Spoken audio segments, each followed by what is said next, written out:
The NFL season is here, and the Lockdown Defense Sports Network welcomes you to another NFL season. We're here to give you a front row seat to the pulse of the NFL.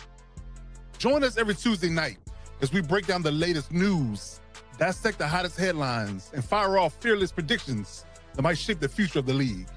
From the locker room drama to game-changing plays, we're just not watching football, we're living it. As the entire hit squad with young RG Robert Garcia, Coach Mike Dub, the real AG Alex Givens, and yours truly, Coach Defense, joins forces with the NFL Nation Live crew, Ref Guru, Violator, and the Saudi pirate himself, Captain Jack Rackham. So buckle up, because this isn't your average recap. This is the Lockdown Blitz, where the takes are bold, the insights are gritty, and the passion runs deep. Let's go.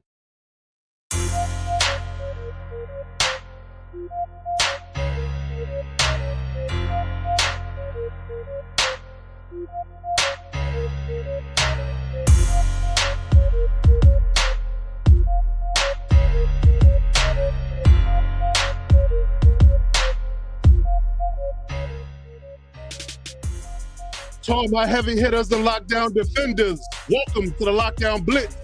I'm your host, Coach Defense, alongside the hit squad, my guy, young RG Robert Garcia, real AG Alex Givens, and NFL Nation Live crew, Ref Guru, and Captain Jack Rackham. Gentlemen, welcome to the show. Welcome to the show. Week 3 of the Lockdown Blitz. We are live and direct, your weekly NFL recap show. We're bringing to you live from the Lockdown Defense Sports Network. Hit that subscribe button if you haven't done so already to let the YouTube algorithm know we're doing big things out here. Gentlemen, let's go around the room and let's see how everybody's doing. Quick vibe check real quick. Young RG, how you doing out there, good brother? Oh, you already know the vibes are high over here, Coach. 2-0. We are flying high right now. That's right, baby. That's right. That's indeed. Yes, indeed. No, listen, nothing else needs to be said. Nothing else. Short and simple. Indeed. The real AG Alex Givens. What's going on, good brother? How you feeling? I'm on the opposite end of RG's highness over there, you know. I get it. I'm just wallowing in self-pity right now. No, I'm kidding. It's wish it could be better, but hey, we're on with the hit squad. Got the NFL Nation Live crew. Worst ways to spend your Tuesday night, man. Indeed. Yes, indeed. Ref Guru, good sir, how you doing? What's happening? Hey, good for a Tuesday. Glad it was a quiet week around the NFL officiating wise. Nothing to talk about. Yeah. Yeah. What's that? You sure about that? I think the Twitter app would tell us differently, but we'll get into all that. Captain Jack Rackham, good sir, on travel. How you doing out there? I'm good. I'm at the Shea Hollywood in South Carolina. I'm not sure if I was here last Sunday or last Tuesday. I don't even know what friggin' day it is. So, you know, I woke up early to get here, to be here, because I love all y'all. And I'm not saying this because it's BS. This crew, this show, this gathering, I love it. And I would not miss it. So if I do miss it, it's because I couldn't be here. So we love all y'all guys. Indeed. Appreciate you as always. Yes, indeed. So, yes, the NFL Week 2 is in the books, and we've definitely got a lot of things to talk about. I mean, we might not even get to it all today, but it's a lot of news going on, a lot of things happening. You know, we have a weekly show, a weekly segment on the show that we like to call Ask the Ref. So we're going to talk about some interesting or maybe controversial calls this week. So we're going to get to our correspondent, our retired referee, Ref Guru, in our second week call. Let's ask the ref. So, Mr. Guru, sir, we've had a lot of goings back and forth on Twitter and things of that nature, and a lot of things that we've seen in just 2 weeks of quote unquote NFL action that we want to get your take on. If you don't understand or know exactly what his background is, he is definitely an NFL retired referee. He has a lot of knowledge and a lot of I guess you can say diary in the game, skin in the game in regards to its inner workings.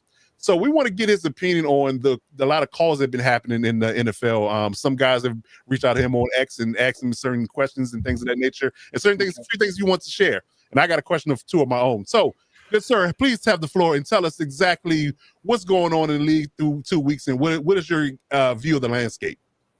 Well, it's really interesting because I think what we're seeing is at a high level, kind of the culmination of the downside of 3 preseason games, if you will. And I know that the NFL, is looking at the schedule and the number of games, from a competitive and player standpoint. But the officials, we're into week 2. Officials just haven't really had a lot of reps. You keep in mind that I haven't done the numbers, but quite a few officials are on different crews than they were last year for all kinds of reasons that go on in the background. And it's going to take a little while for the officials and their communication, their habits, and everything to come together as a crew, just like it does for the players. And so when we say the officials don't get a lot of reps, then we're kind of seeing a little bit of a fallout from that. The other part of it is all the nuances of officiating that we see and the relative impact with television and the collision of what we think we know versus what really happened type of thing. And then the other part is just the attrition. They've had a lot of attrition. The officials have had a lot of attrition. And I think that there's a lot of young folks out there that are learning the game and the speed of this game at the pro level. So it's an interesting time. I think we get into week 6, 7, and 8. Not saying we won't have controversial calls because we always will have something. But I'm not surprised. No. I'm not surprised last week or week 2 that we didn't end up with a few things out there. Understood. So and I want to ask you, there's a follow-up question to that. So why do they have the switching around of crews? Why don't they stick with the same crew so they can build continuity and understand exactly how each person, referees a game? Yeah, it's a good point. They do stay with the same crew throughout the whole season. But then after the season, there's a myriad of reasons why officials will move around. Politics, referee doesn't like you. They feel like that the officials, particularly the younger officials, their development is impacted if they can move around and associate with other officials with different and varying experience levels. And so there's a few factors, I think, really at a high level. I think the getting a chance to get to know your fellow officials is a little bit a part of it too. I'm not saying that they're having an ice cream social in the off season. Say, hey, why don't you come over to my crew? I mean, there's some politicking in that, but all these officials are essentially one big group, and moving around a little bit's not necessarily a bad thing, but it does impact the continuity, and they feel like that a certain amount of movement is healthy, and they're willing to take the downside of that, whatever it might be. Okay, fair enough. All right, going around the room real quick, do you guys have any direct questions for Ref before we get into some coverage for the week? Yeah. Oh. Yeah. We'll let Cap go first. No. He's Please no. Please no. Yeah. I implore you, please, to let me go last. Well, I'm afraid to ask mine because I'm worried about how long it will take or will be in this segment. But just curious what refs' thoughts are on a certain play that a certain team in Pennsylvania does, and just kind of the inconsistent. A green team in Pennsylvania. How about that, Robert? Yeah. There we go. Steelers. Yeah. The Philly It Leopards? just how it just seems to be getting more and more frustrating for teams and media and officials covering it. And like I said, even Dean Blandino's like, I'm done talking about this, guys. It's too hard. Yeah. Yes, the push. Yes, that. And just what your thoughts are on it, Ref. If you have any new thoughts on it. I mean, I guess I've never really directly asked you about this. So yeah. The NFL's decided that they're entertainment, and I think that's they're willing to let the mechanics and perhaps even some of the integrity of the game go in order for the optics of entertainment. From an officiating standpoint, it's an impossible play to officiate. Everybody's all packed in there. They're so close together. Like, if you really slowed it down, I think you could see the couple Eagles were offsides on that. I can tell you as a line judge, very, very difficult when everybody's in that close to see that. And when you slow it down, you see a couple guys go offside into the neutral zone before the snap. You're like, how can you not see that? Right. Let me tell you what, when you get down on the field and everybody's packed in there and you're 30 feet away from all that, good luck trying to see that. There's other things too that honestly shouldn't, but impact your vision. There's lights, there's reflections off helmets and stuff. And so it's very difficult a play to officiate. I don't think it's even humanly possible to officiate that. If you're going to officiate that play, you're going to have some tech behind it. You're going to have a sky judge or a camera in the ball or a camera in somebody's helmet. I don't know. Sensor. But I don't think my concern really about the play, if we're just going to absorb the entertainment value of it, is the safety factor. The NFL does all these things in the name of player safety, and then they let 22 guys all cram themselves into a really small area and beat the snot out of each other. And I think I don't like the optics of that. Should we outright ban it? Back in the day, you couldn't assist players, and now apparently you can. So I don't really know what to do. If I were a voting member of the competition committee, my vote would be to maybe not necessarily ban it, but there have to be some parameters around it. You can't put all 22 guys into that little tiny box. Spread somebody out. I don't know. You got to do something. But the owners approved it. They went with it. But I don't think that was smart. But I think eventually it goes away, and I think it's going to be a player safety issue ultimately. Yeah. That's rock. We just need the Eagles to make the Super Bowl, the Bills make the Super Bowl, and the Eagles win by running that play a couple times. That'll be the end of it. Then it'll get changed. Yeah. Yeah. But the Bills. Well, even think about this. Think of it too. Yeah, think about this. Think about the Super Bowl, games on the line. A touchdown wins it because you're down by 4, but you're at the let's say you're at the 1 yard line and you can get a first down at the 6-inch line. Yeah. Right now, what do we got? I mean, there's all kinds of different ways for this could go sideways, but so I think something will eventually happen, and I just think it's a gimmicky play. Sirianni and the Eagles know it's a gimmicky play, and they're just exploiting it until and someone you tells can't them stop they can't. Because I mean, hell, when I played football, it was a penalty to push a ball carrier any more forward, and then it's like, you know what? Nah, it's not a penalty anymore. But it's almost like the argument with not to get too deep into politics or any of that, but like, the Second Amendment. It's like, well, what is like I always think of that Family Guy skit where like people aren't going to get this wrong, right? And it's like, of course not. Everyone should have a set of bear arms on their wall.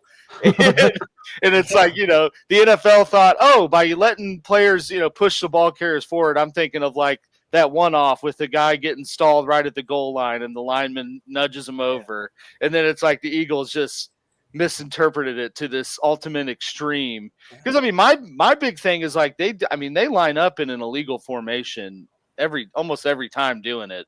And there's like all these emphasis on where the tackles are lined up when it's just a normal shotgun formation or things like that. But it's like everyone just turns a blind eye when they're doing that. Because I mean, they're arguably lined up like they're taking a knee, which is fine if you're not advancing the ball. If you're just trying to chew the clock, go for it. But if you're trying to make your whole red zone identity out of that, I'm going to start taking issue with it. And that's not me bitching as a Chiefs fan, just for all the people in the chat here. That's just, I mean, hey, I said it pre-show. That's not the reason the Chiefs lost. I will admit, I was there. I can attest to Mr. Smug saying it's not the reason why we lost. So you're covered. You're covered this week, Alex. You're covered. There we go. I appreciate that, Cap.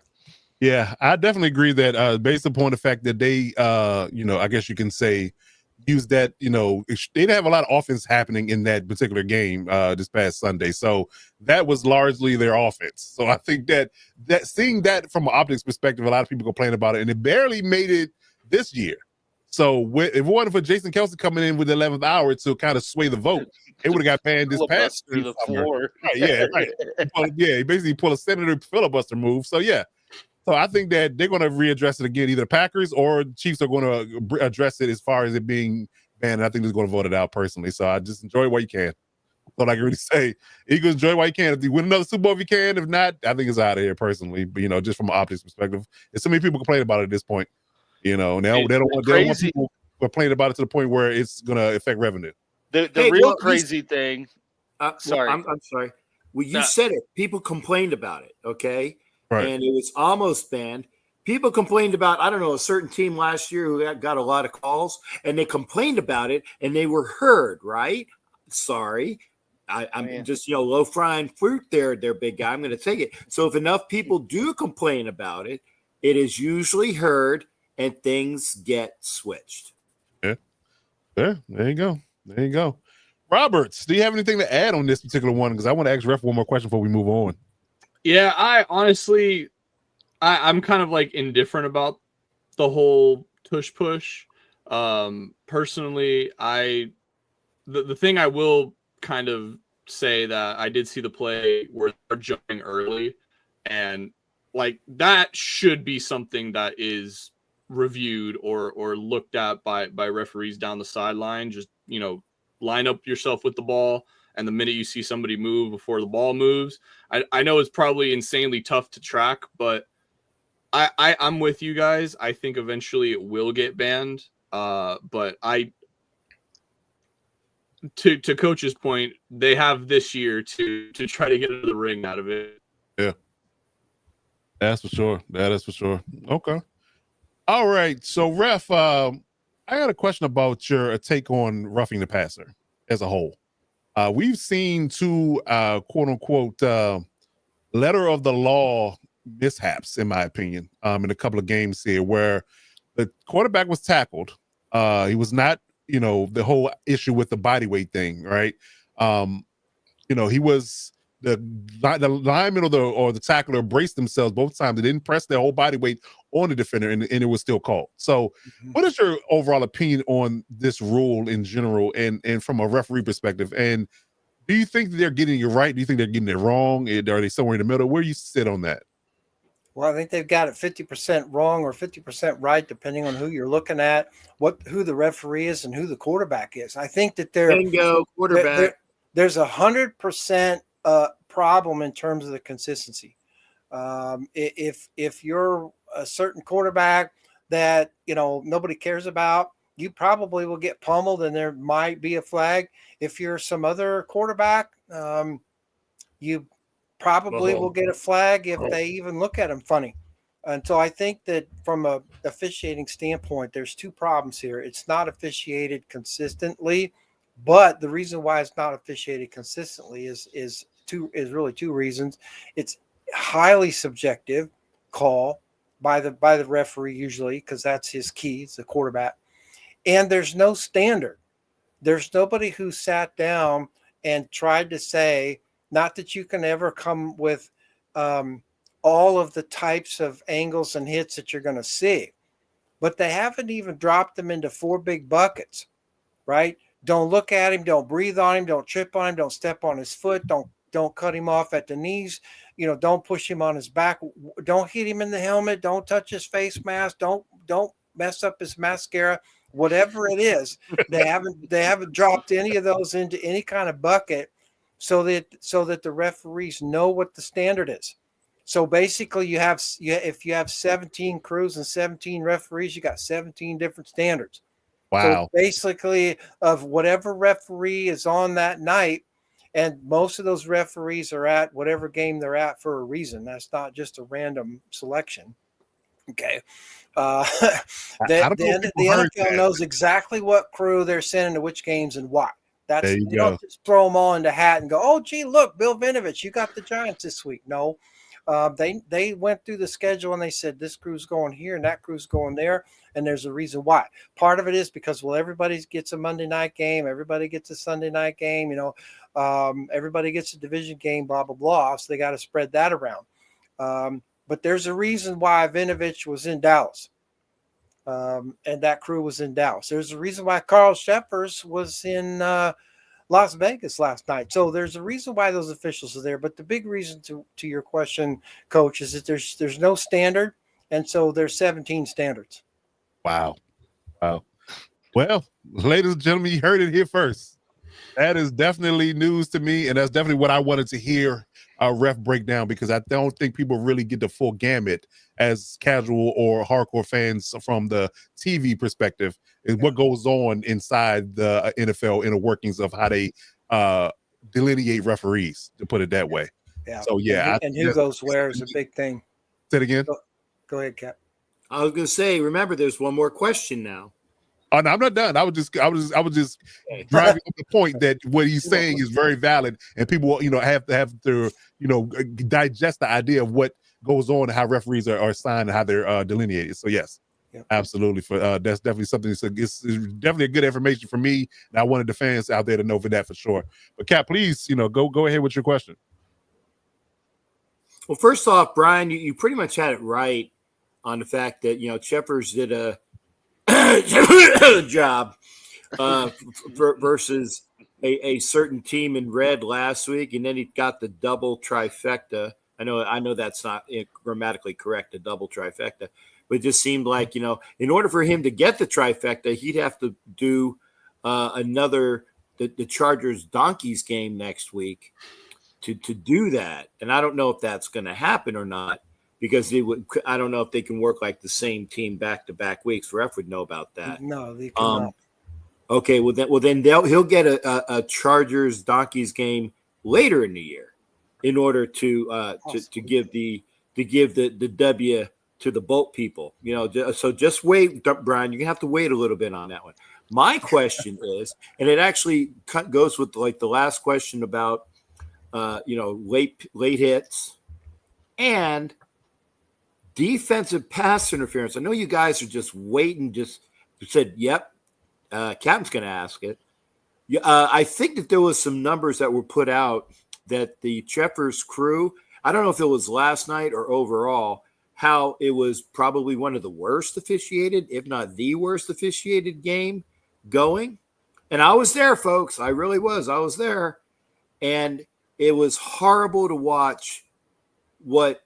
At one point said, yeah, no, that's not quite defensive pass interference because, they took out the face guarding rule. But then the guy remembered, he told me this. He said, no, but he hit his arm and the helmet. I'm like, oh, well, if that happened, then it was a defensive pass interference. Because at the time I said, no, face guarding was taken out. You could face guard somebody as long as you didn't interfere with them.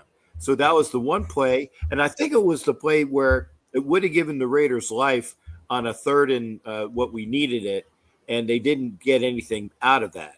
So again, DPI, I know it's you're gonna go by. It depends upon the angle, it depends upon the official. I get it, ref, but they really need to clean that up. That's just an aside by me. Yeah, there was a good comment that just came up. I was wrong. It wasn't Carl Sheffers last night. It's Clay Martin. I was going to say, because that would just directly refute what you said. That was my bad. I'm like, the fix is in. Yeah, no, I saw that. Well, Clay sucks. I'll say that. Yeah. Okay, to your point, and I understand that I lean towards the Raiders, but I thought last night's game, the Raiders didn't lose because of the officials, but the officials, man, that's true, and I'll get to that. They were calling it really, really tight for the Raiders. Even when the Raiders moved the ball and I was watching where they were spotting the ball, it was like, wow, that is a really, really tight spot. And I agree. I didn't agree with some of the calls that were made. But to your point on DPI, there was a lot of chatter about the Bengals game. Okay, there was a DPI called against Jacksonville late in the game that gave the Bengals a chance to come up on that. And everybody was calling, that wasn't DPI. You know what? You can't officiate from the television angles. You just can't. You can't tell really what was going on there. You gotta be down on the field, and that field judge who had been watching those two players all the way down the field, he knows what was going on there. Now I understand there's a lot of folks up in arms about a lot of calls in that one, and then of course the ones in Indianapolis as well. But let me just touch on the Bengals thing really quick.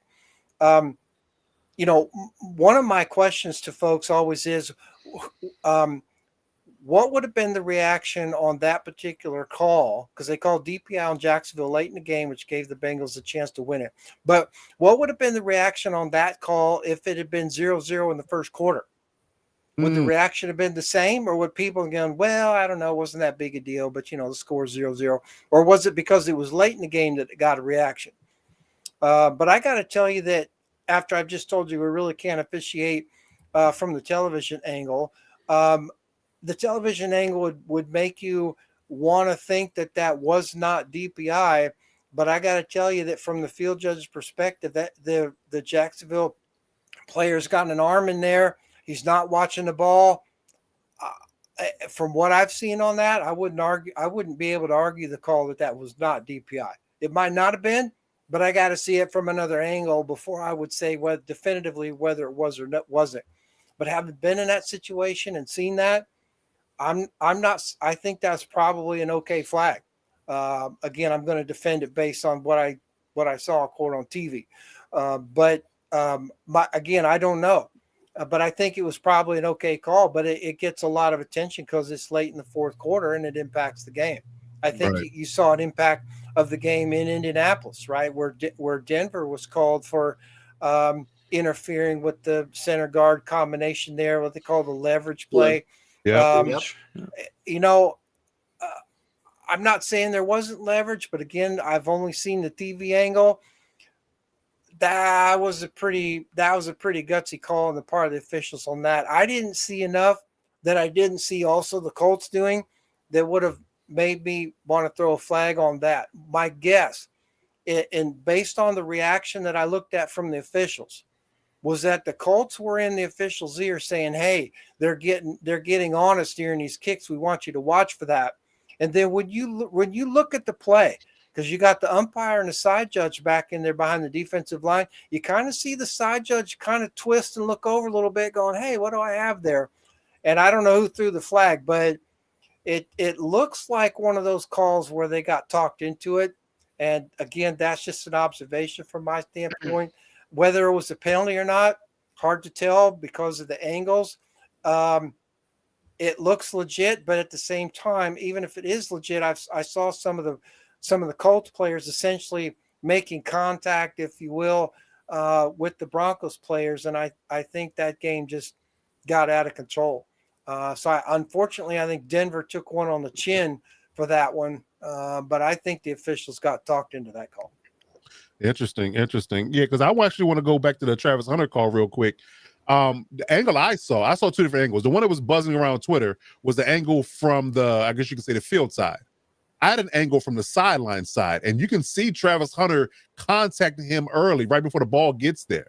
Not only the hand fighting as you described, ref, but he actually contacted him. He wasn't looking for the ball. That's the big one. He's not looking for the ball. He was not looking for the ball, and he contacted the receiver right before the ball got there and knocked him down.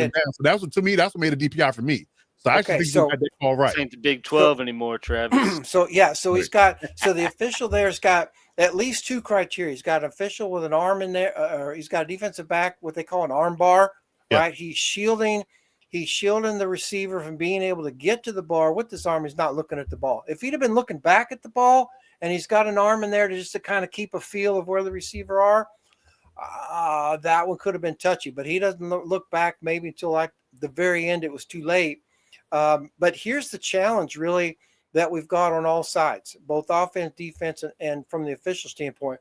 The offenses are starting to understand now that if you send a guy down the field and he's got coverage, all he has to do is stop and let the defensive back run into him. The ball can be short, and you've got a flag. So we've got a problem here with the way some of these pass places are being coached. And because I just got a feeling like they're coaching these players. Hey, if the ball's underthrown, stop running and let the defensive back run into you. We'll get a flag. 100%. The Eagles did that against the Chiefs. Yeah, we got to figure that out. That's a combination between the league and the officials and the coaches going together, going, this is not the way the game should be played. But right now, the officials are the cops. They have to sort it out. But that's an ugly part of the game that I'm seeing. It's creeping in there just like the horse collar tackle when it first got started. You could see early on that was a very dangerous play, but coaches were telling players, hey, get hold of their shoulder pads, come off your feet, and they can't carry your weight and their weight. You'll drag them to the ground. Right. The NFL got on top of that because of the injury, and we're not going to suffer a lot of wide receiver injuries because maybe some defensive backs are running into them. But again, this is part of the game that we have to try to figure out, but it makes those calls very difficult. The officials should back there at NFL speed going, do I have DPI or do I not? Or in some cases, holding, right? The difference between holding and DPI is whether or not the ball's in the air, right?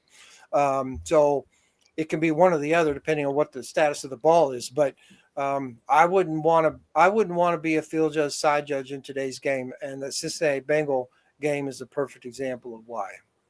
Understood. Yeah, that was a rough call, and the Colts game was even rougher because I was sitting here screaming at Shane Steichen in my TV when he's play calling for the first 3 plays of that drive that ended up in the field goal. Yeah. And I'm like, what are you doing? You're at the edge of field goal range. You're not in comfortable range. Why are you calling these ridiculous plays?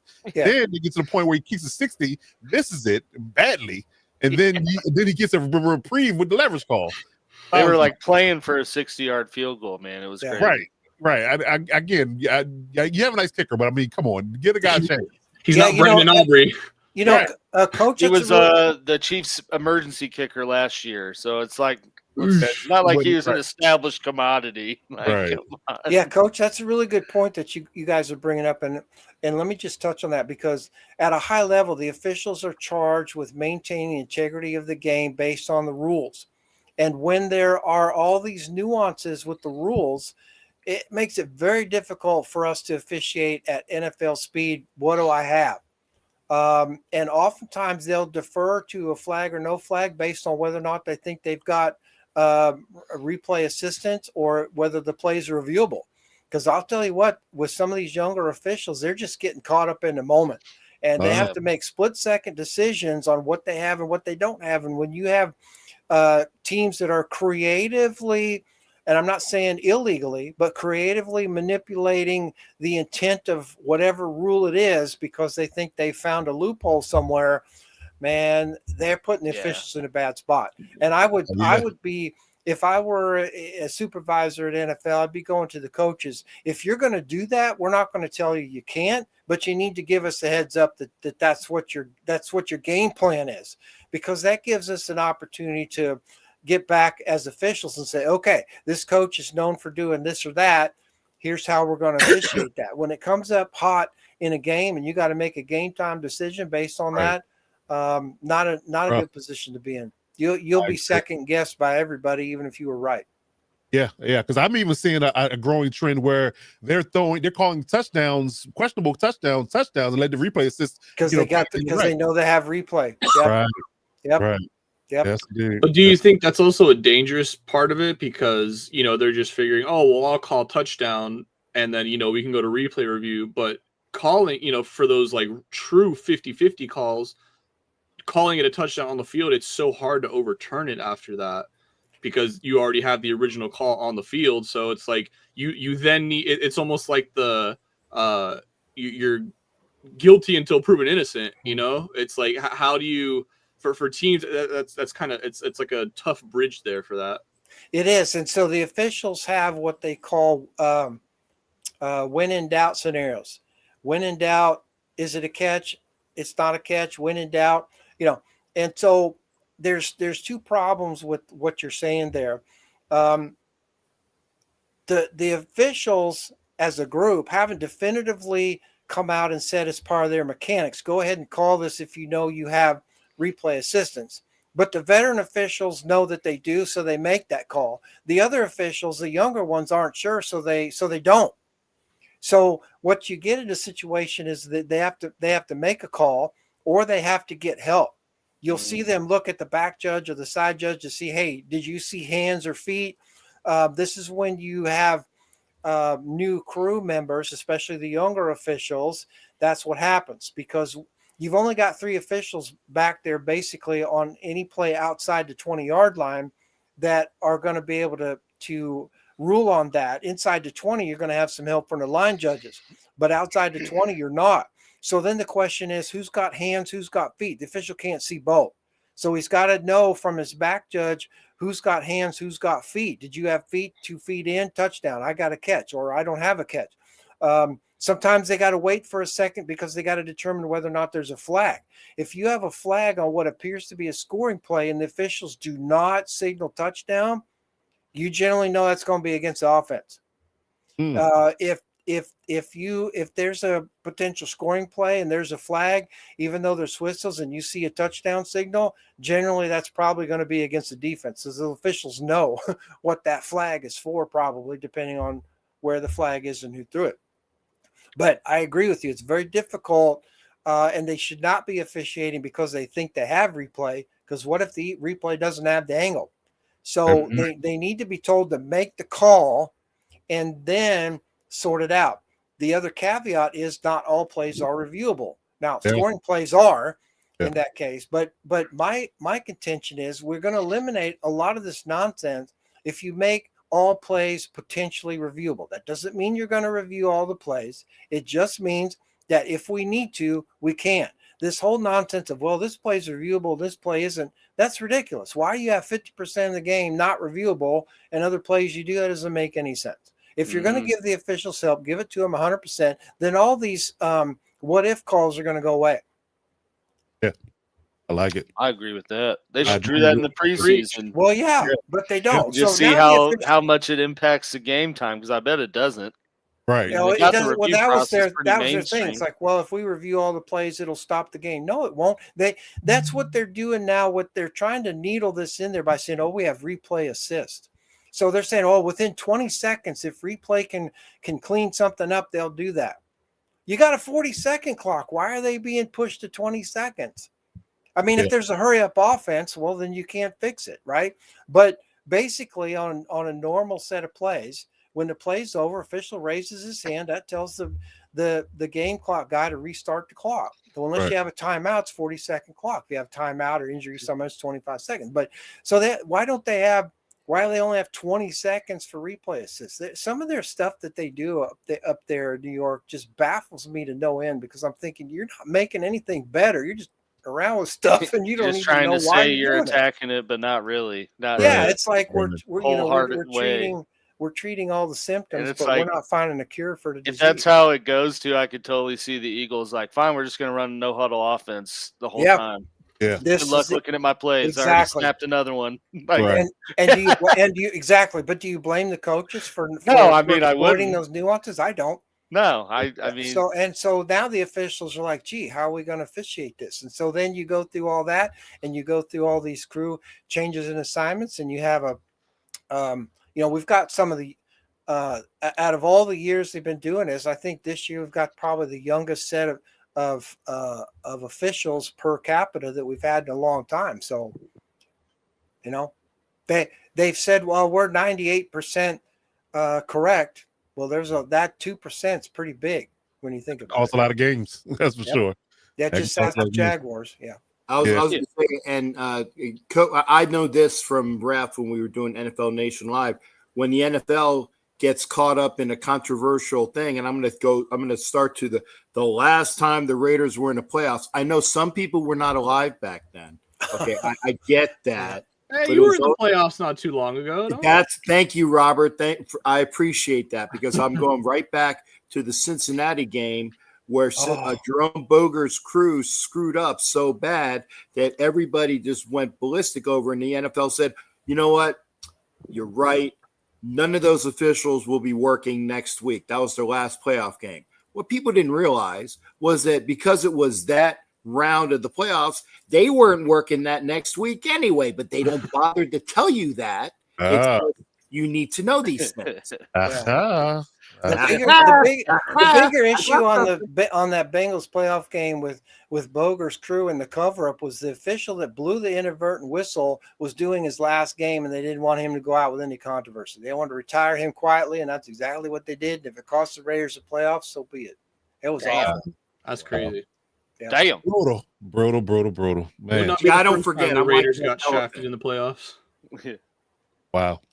Man, that listen, that was insightful. That was insightful, educational. It definitely opened my eyes to even more things that I didn't already know. Ref, you're absolute gold mine when it comes to that information, sir. I appreciate you for giving us that insight. Gentlemen, do you have any more questions for Ref before we move on to our next segment? No, I do not. All right. Yeah, All right.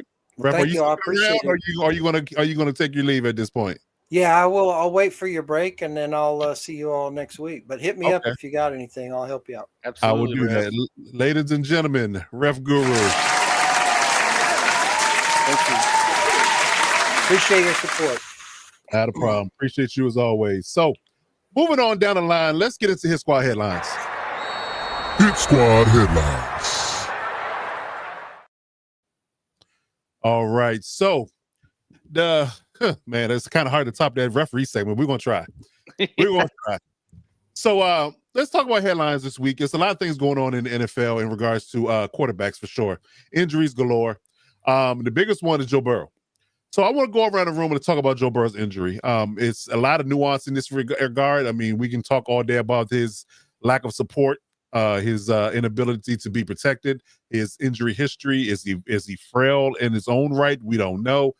But I just want to give everybody's, take and honest opinion on what they think this injury is going to do for Joe Burrow at this stage of his career and going forward for the Bengals. So I'm gonna start with young RG, Robert Garcia, and you give me your take on Mr. Joe Burrow and this litany of injury. Because if you can write a list of what he's been doing in the past 5 to 6 years, I think he's been hurt every year but one.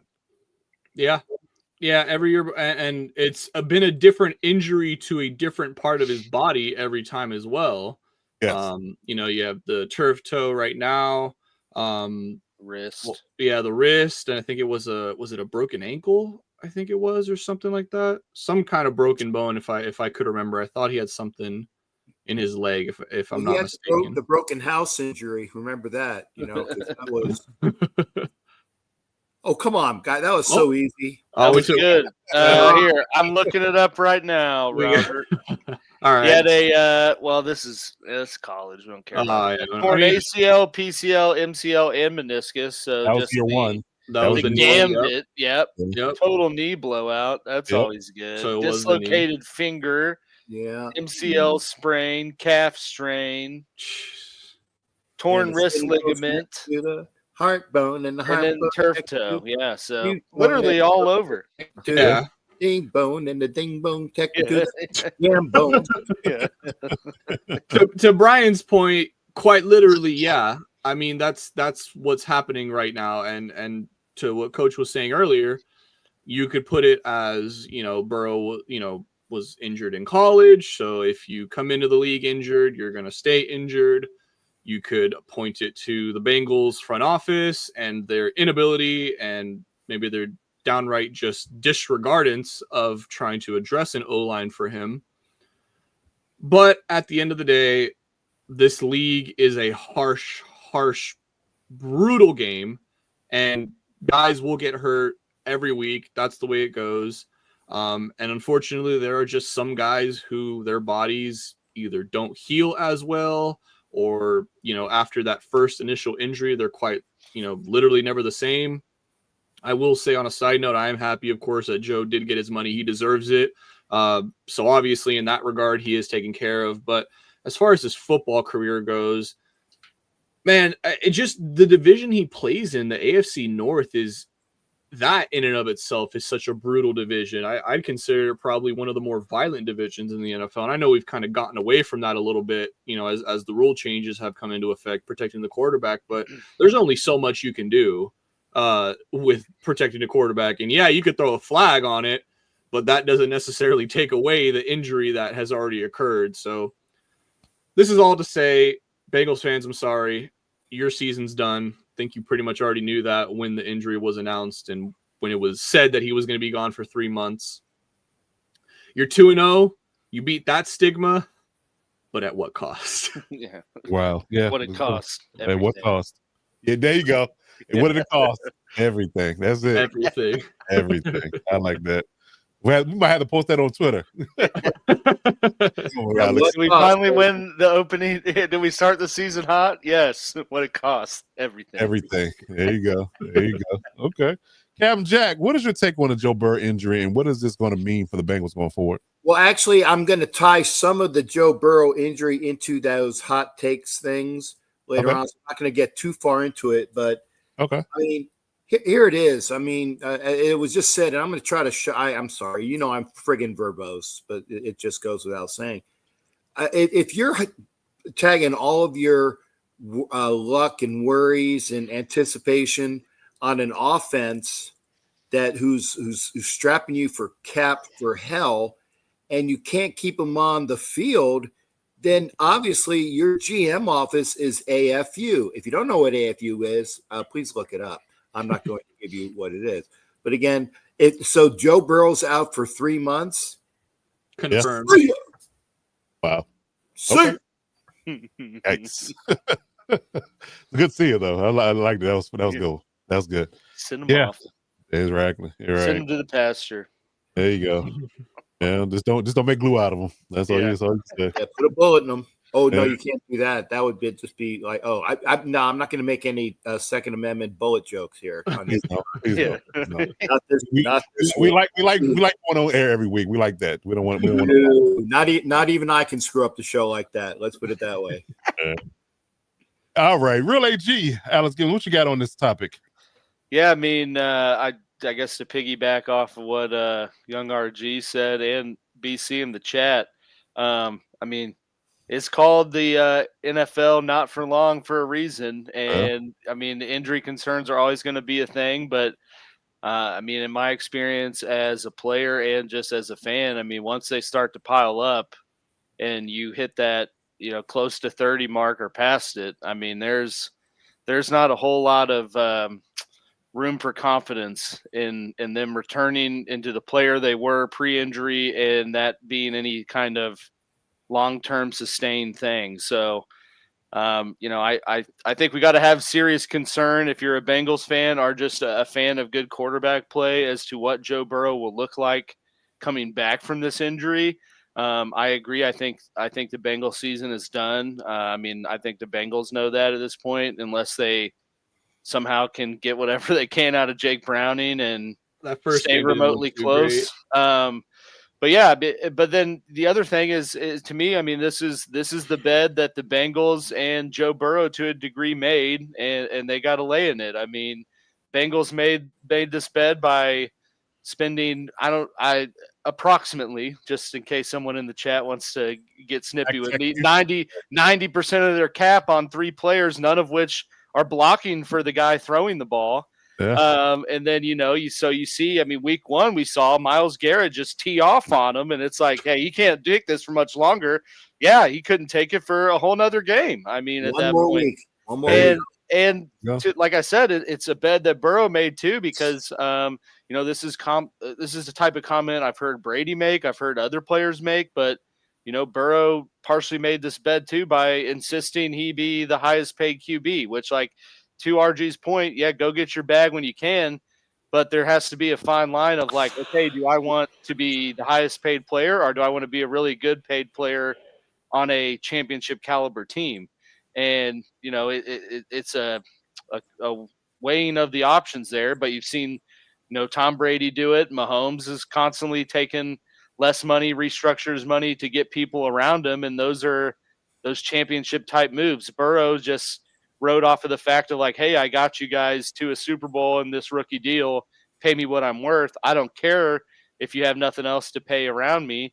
And that's what kind of the saga we've seen play out all offseason. I mean, they're pinching pennies over their guy that's had the most sacks in the NFL the last 3 years. And, like spending a bunch of money on Orlando Brown Jr. that they think is going to be their answer. And I could have told you not. And then it's, let's pay to keep these 2 receivers in, but who cares who's going to block for our guys? So, like I said, there got to be serious concern about what Burrow looks like coming back and how healthy they can keep him for the rest of his career. And off of that, serious concern about how this Bengals roster can remain competitive moving forward with just their salary restraints and where that money is at. Well, just give you a quick number. Those three players account for 33% of their cap. Yeah, I mean, that might as well be 90%. Might as well be 90. When three That's a players lot, are man. a third of your cap, that is. I saw a absolutely... tweet. This is just funny, but I saw a tweet that was like, "There's 3 million obese people in America, and the Bengals couldn't find 5 of them to block for Joe Burrow." I just see that one too. I was like, "That's so savage, but so true." Hey, I was available, and I would have brought my cart, my scooter, my cane, and everything, and I could have been after $1 million a year.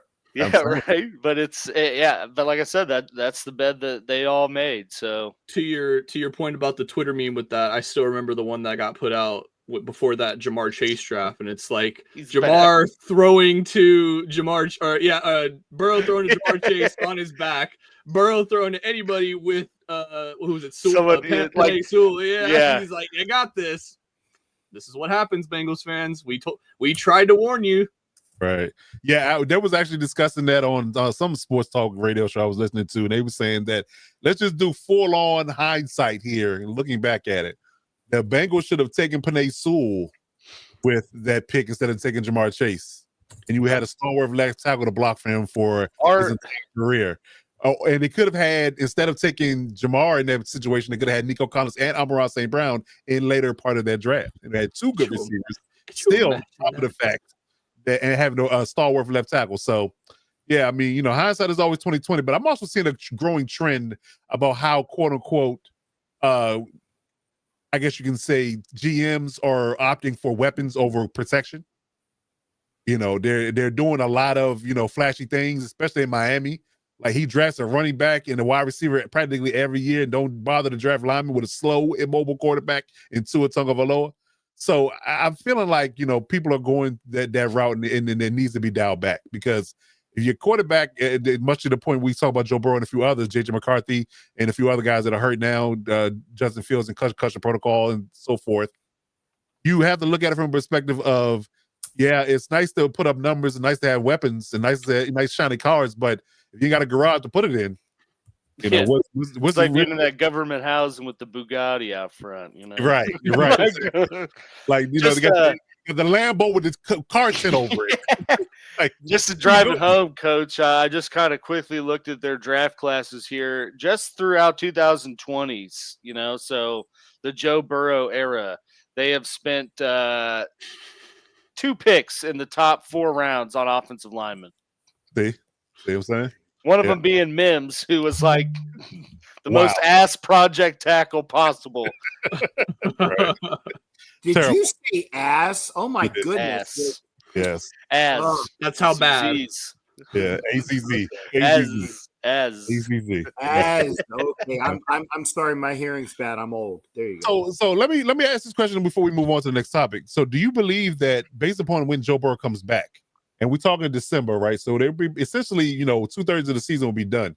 Do you think it's even worth for him playing anymore this season? Hell no. No. I think that's why I said we'll see where they're at. I mean, if they can. The only reason that the Bengals are not 0-2 currently is because the Browns are still cursed at kicker and Trevor Lawrence and the Jags suck. How the hell do you have 3 turnovers against Jake Browning and you can't win? That is, I'm sorry, no, there's no debate here. For all the T-Law defenders, that is inexcusable. Yeah. I love him. I love him. He hates him. He really does. So I mean, just doing a rough math of 3 months. I mean, they'd really only have 2 games left at that point. So, yeah, we're talking the Ravens game on the 14th. They got 4 games left. It'll be 4 games before 4 games. The Ravens, Dolphins, Cardinals, and Browns on the games that we have left. They'll likely be out of the playoffs already. So yeah, they could be 6 and whatever then. Yeah, and I mean at that point, if they're in the playoff picture, then that means Jake Browning's playing decent football, and then you got a Footsteps Falco and the other guy battle. Who do we put back in? Footsteps Falco. I don't remember the other QB's name, but Sean Clifton, I think. Yeah, whatever his name was. Footsteps Falco. That's funny. That's Footsteps Falco. This guy here's dead. Right. We'll cross him off. Sorry, we do at least one movie reference in a show. Don't worry about it. Don't worry about it. But yes, yeah, I think that it's just a point at this point. Just sit him, pick high in the draft. Go get you 2 linemen in the first 2 rounds and shut call him it down. Fired Zach Taylor. Right. Start over. Over. Trade Hendrickson right now. You're right. Crazy that I mean. Yeah, I know. I bet he's wondering, like, damn, why did I sign that extension? Because I could have just sat on my laurels and trade and been able to play with a contender. Yeah, that's a bad one. That's a bad one. Trade him to Dallas right now. Right, that'll be hilarious. Here's all the picks I got from Micah. Look at that.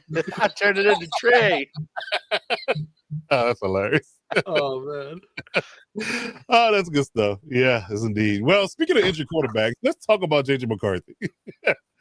So JJ McCarthy, on top of the fact that he's hurt now for 2 to 4 weeks potentially, out of 8 quarters, 7 of them he looked pretty bad, gentlemen.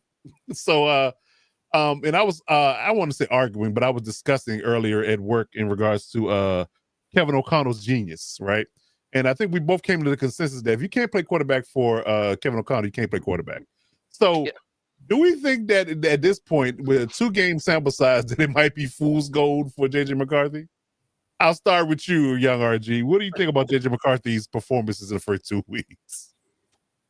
Well, after week 1, we were like, all right, he's still a quote unquote rookie, hasn't played any regular season NFL games, looked awful through 3 quarters, but division opponent on the road, put together some plays, got his team to a win. We're like, okay, those are some, rough start, but it's not about how you start, it's about how you finish. And he finished that game looking like, all right, we're good.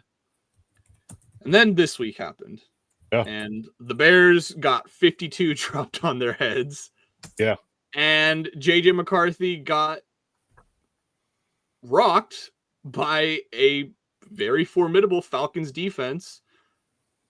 And now Vikings fans are kind of like, we should have kept Sam Darnold because Sam's looking pretty good over in Seattle. Week 2 he did. He had a rough week 1. Yeah, week 1 was a little rough, but week 2 he definitely shined. Right. And with a severely worse supporting cast, and that's not to say that it's all horrible in Seattle, but compared to what they got there in Minnesota, it's not even close. Right. So this is a rough predicament here for JJ McCarthy to be in, because who's their backup now? Carson Wentz? Let's go, baby. Yeah. Oh, MV man. Revenge tour for Carson Wentz. You know how we were saying at the beginning of the year, this might be the best division in football and all 4 teams might have a chance at making the playoffs? It's now looking different now, ain't it? Looking funny in the light, ain't it? Packers might steamroll and walk away with got this. Micah Parsons, though. Let's just That's true. But it's also before we your saw it's also before we saw the Bears and the Vikings play a game of football. That's that part too. Yes. So yeah, it's rough for Minnesota fans right now. Absolutely. All right, Captain Jack, what do you think about JJ McCarthy and his putrid play? I'm going to call it that. Well, I mean, and you said it, Coach. He's played 8 quarters of his NFL life, because last year he was out.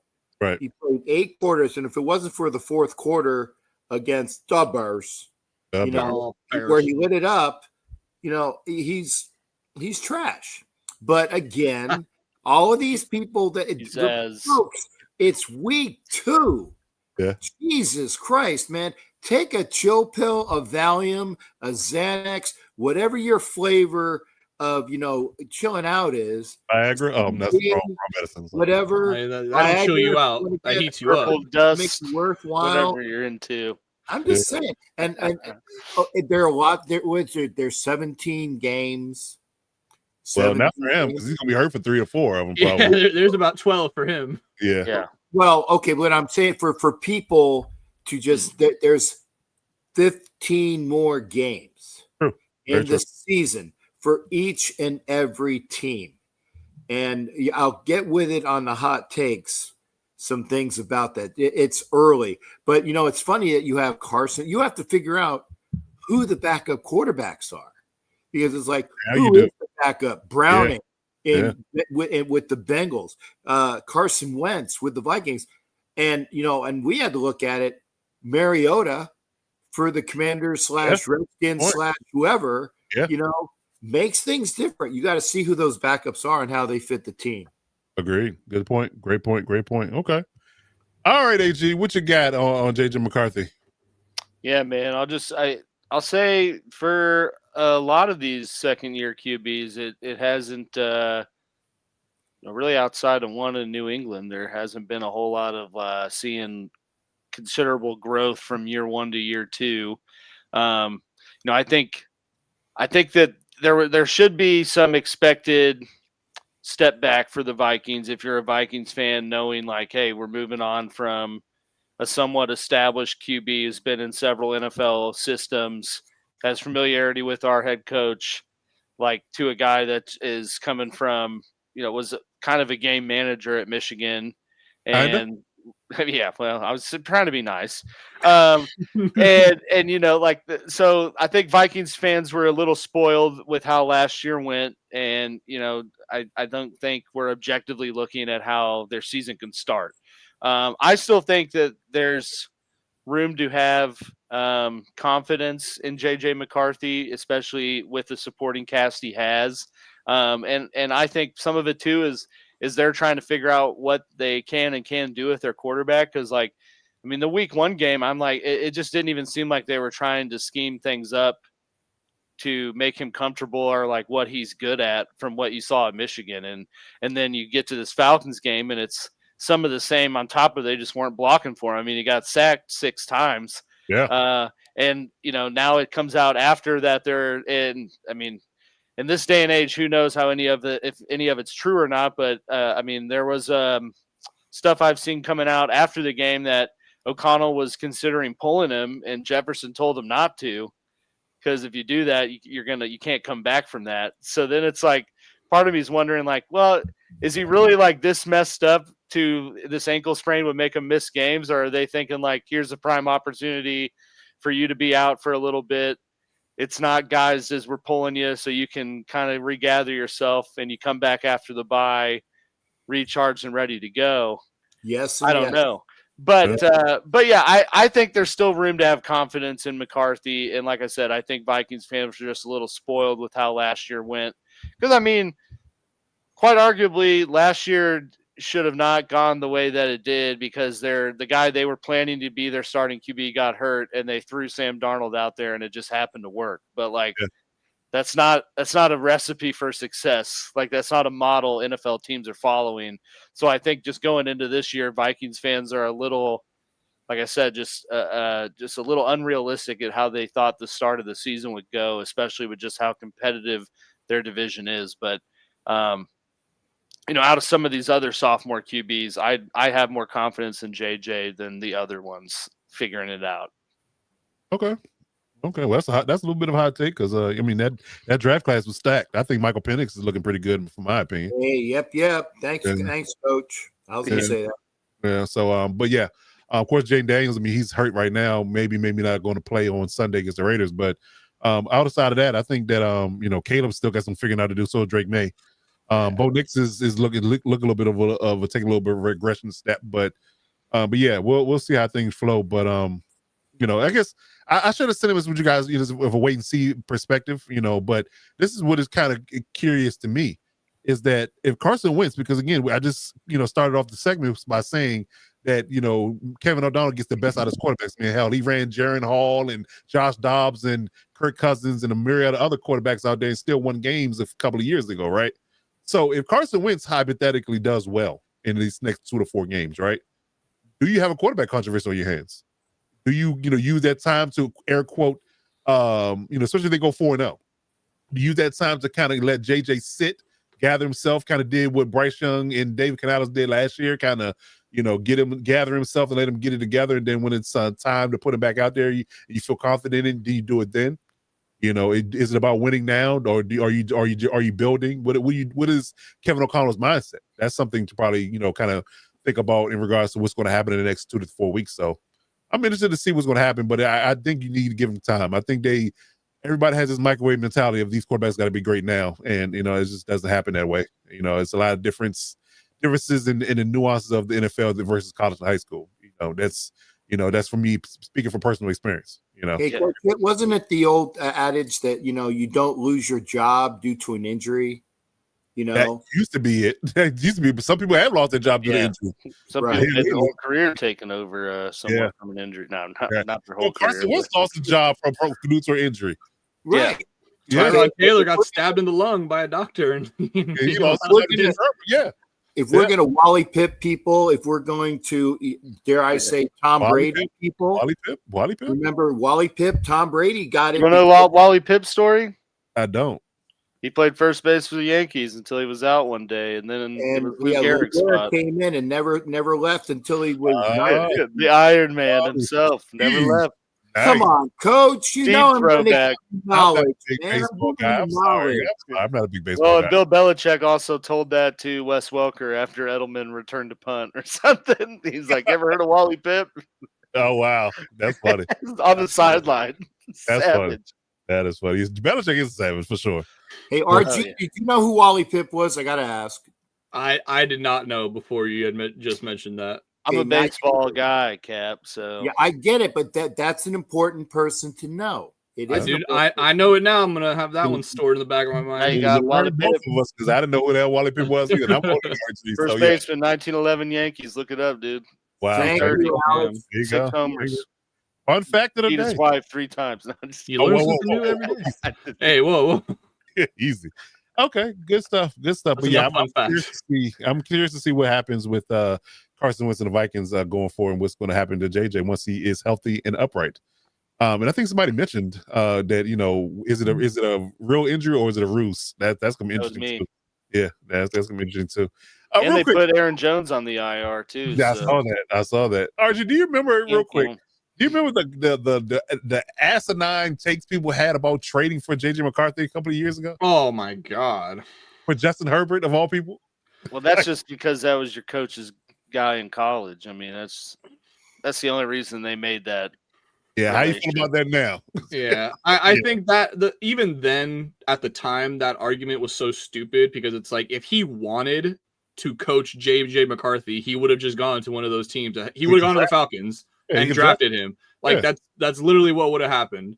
So for everybody, like, and I know obviously Alex wasn't saying it, but for everybody that was saying that, like, clearly that was never going to happen. Like, you don't go to the Chargers with that star quarterback who just got that much money and ship him off. Like, just burn the franchise down at that point. Why don't you? Really? For sure. Yeah, I thought that was interesting. He said shift. Oh, for those that are hard of hearing, I just want to make sure. I talk with a little bit of a lisp, so it's a little hard for me sometimes. Stop it, Robert. Stop it. That is funny.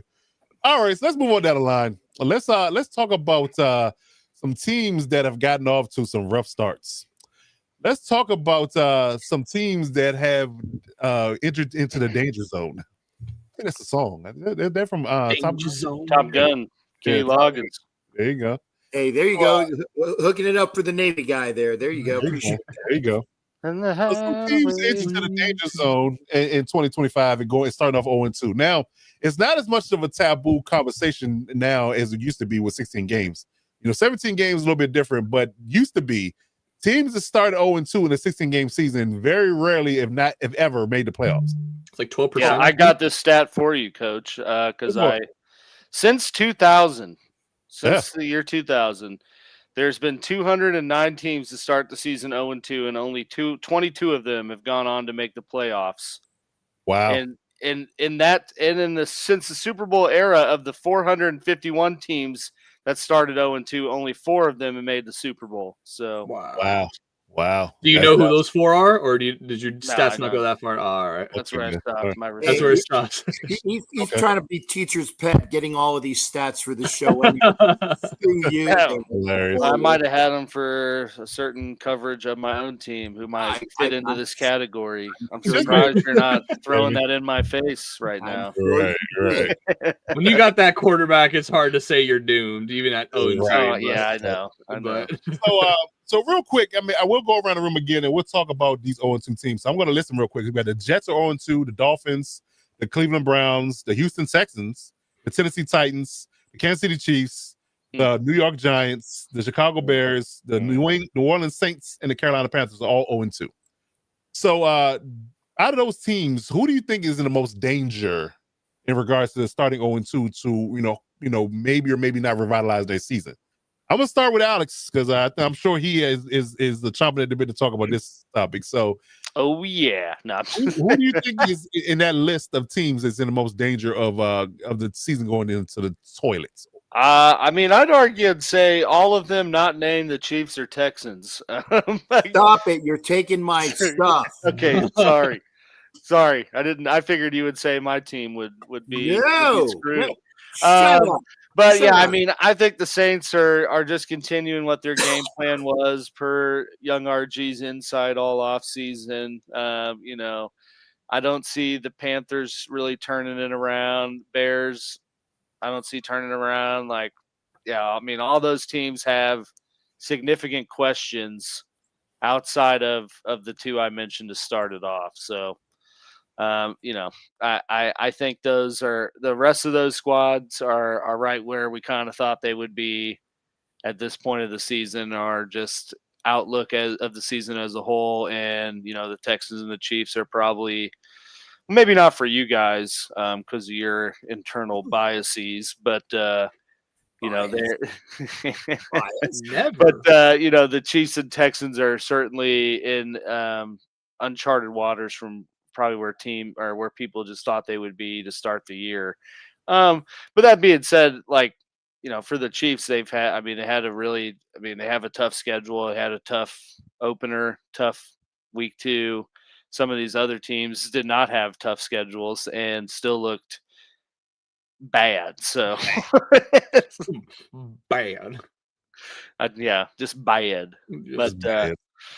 But yeah, really, I think the Chiefs and Texans will figure things out. And some of that may be just saying that is my own internal fandom. But at the same time, if we do talk about the game, or if not, check my video recapping the Chiefs game. But they're in a better spot than some of these other squads that are in the same vein. I look at the Chiefs as kind of like that Magic Johnson interview where he's, they're in the room with the rest of the 0-2 teams, be like, yeah, I'm not going to be here.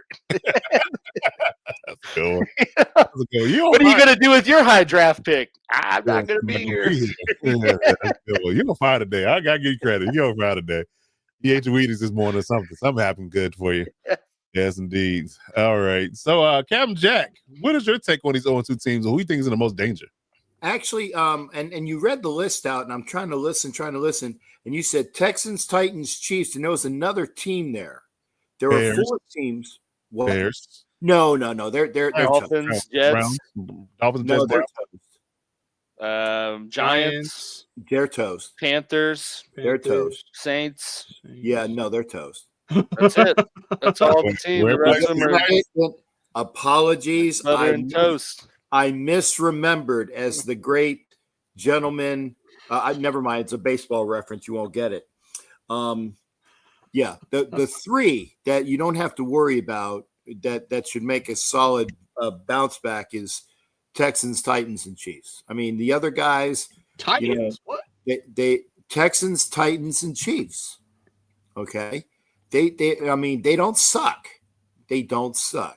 It's like you're not going to have County go, oh no, we suck again. No, the other people that are on that list, they suck. Okay, to quote Dennis Green, may he rest in happiness as well. Ooh, they are who we thought they were. So go ahead and crown them. Those teams sucked. Okay. So you got to draft those, or not refs. See, boy, I'm all discombobulated tonight. Coach, it's those 3 are nothing to worry about. Nothing to worry about. Okay. Young RG, what is your take on it? Who has the most to worry about in these 0-2 teams? Man, I'm going against the grain on this one. I think the Texans have a lot to be worried about. I agree. You stole my take. I'm kind of shocked that AG and Cap kind of just put him in the not worried category. I think that offense, and I think CJ Stroud in particular. And this is not, a lot of people are going to come out, oh, you're just a salty Chargers fan. You don't want anything to say good about. If you watch film side by side of CJ Stroud in his rookie year, comparing it to last year and the first 2 games of this season, he is not the same player. You're fooling yourselves if you're thinking that. Agreed. He is missing a lot. Turn on that Buccaneers game. He is missing easy targets. He had, he had Dalton Schultz wide open in the end zone. I'm sorry, not Dalton Schultz, Nico Collins. Yeah. Overshot him twice. Yep. That is awful. And for a team, they have a fantastic defense. That is what is going to keep them in, and the fact that they're That's in pretty much why I said that, and that they're in the AFC South. Right. Yeah. Like So 2 reasons why I didn't think they were worried that bad. Right. I mean, in regards to that, Don't call me an idiot.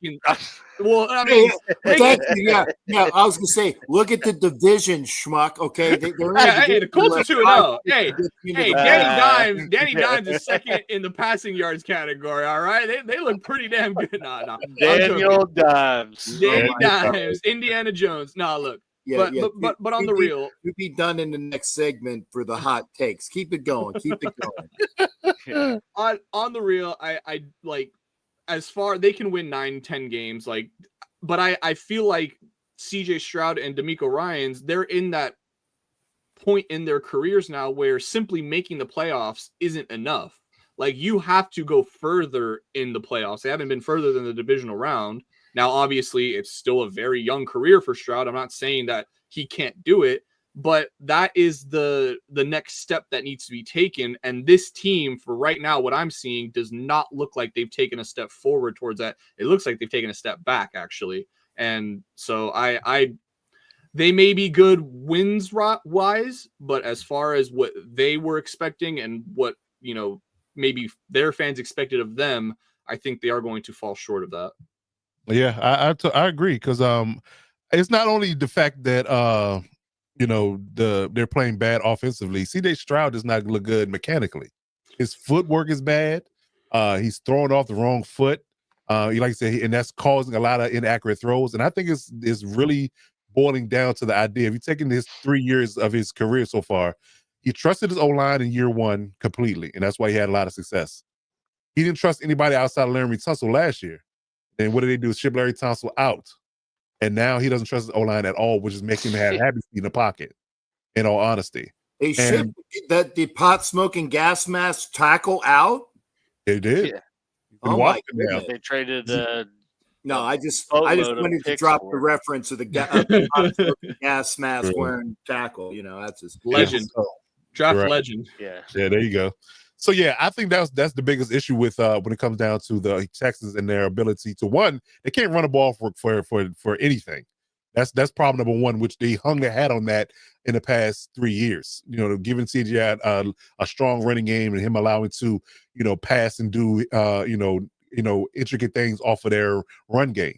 Now they can't run the ball, even with a Nick Chubb who's looks like more like himself than he has in the past 2 years.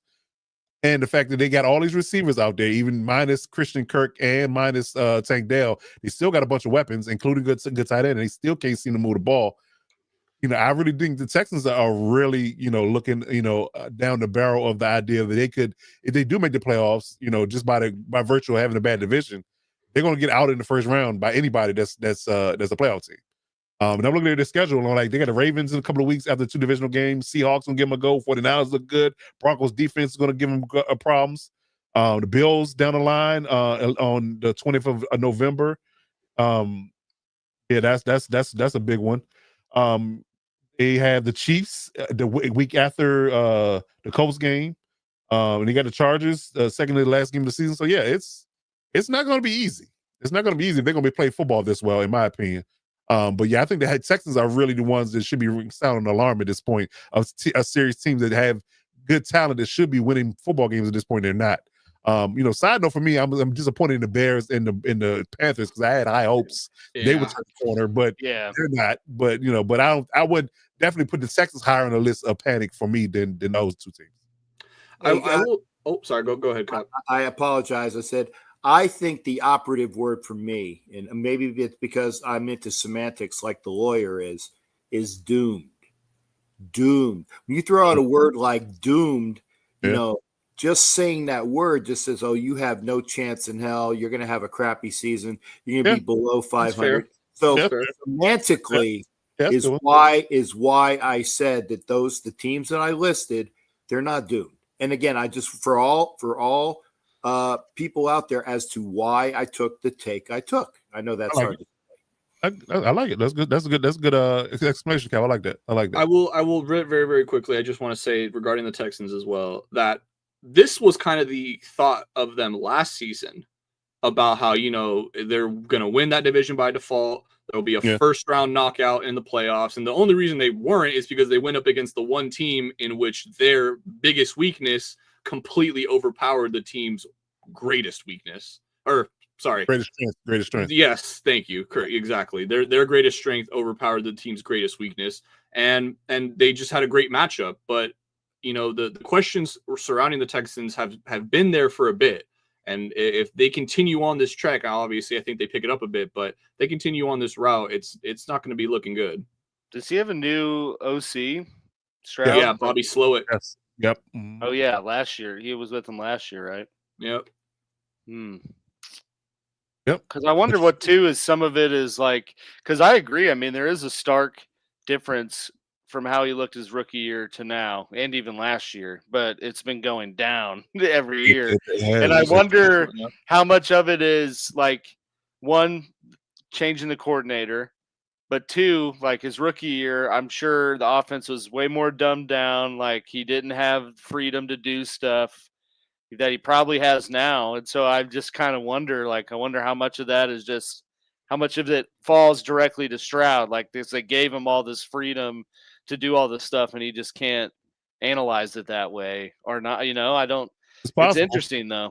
Yeah, he's doing the complete opposite of what most quarterbacks do. They say most quarterbacks figure it out by year 3, and he's regressing at year 3. That's a weird dynamic. It really is a weird dynamic for sure. So we'll see how things go, man. But yeah, I'm going to keep a close eye on the Texans, but I'm not liking what I'm seeing. That's for sure. That's for sure. All right, so moving on, and we're going to keep talking quarterbacks. Let's talk about some old faces and new places. Some teams that have veteran quarterbacks that have success in new places. So that would be your Russell Wilson. That would be your Daniel Jones. And RG, who's the third guy we talked about? Aaron Rodgers? Aaron Rodgers. Rodgers the third. So Darnold even.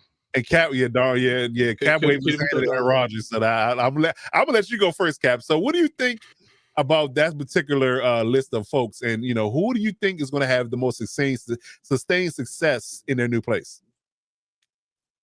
Oh, you're muted. Apologies, you know, especially if I'm gassy tonight. No, I'm just kidding. See, I can come up with them even when I can't. So you have Wilson and Rodgers, Jones and Darnold. Yep.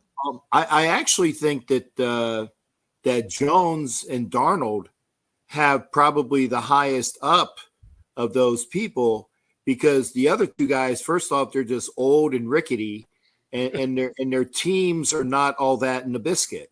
But Darnold can take a decent Seahawks team and make them some shout in the NFC West. And, you know, being that Danny Dimes is now Indiana Jones, you know, he has a great opportunity to have that second, you know, a rebirth there. I mean, hell, and yeah, I'm going to drop some stuff.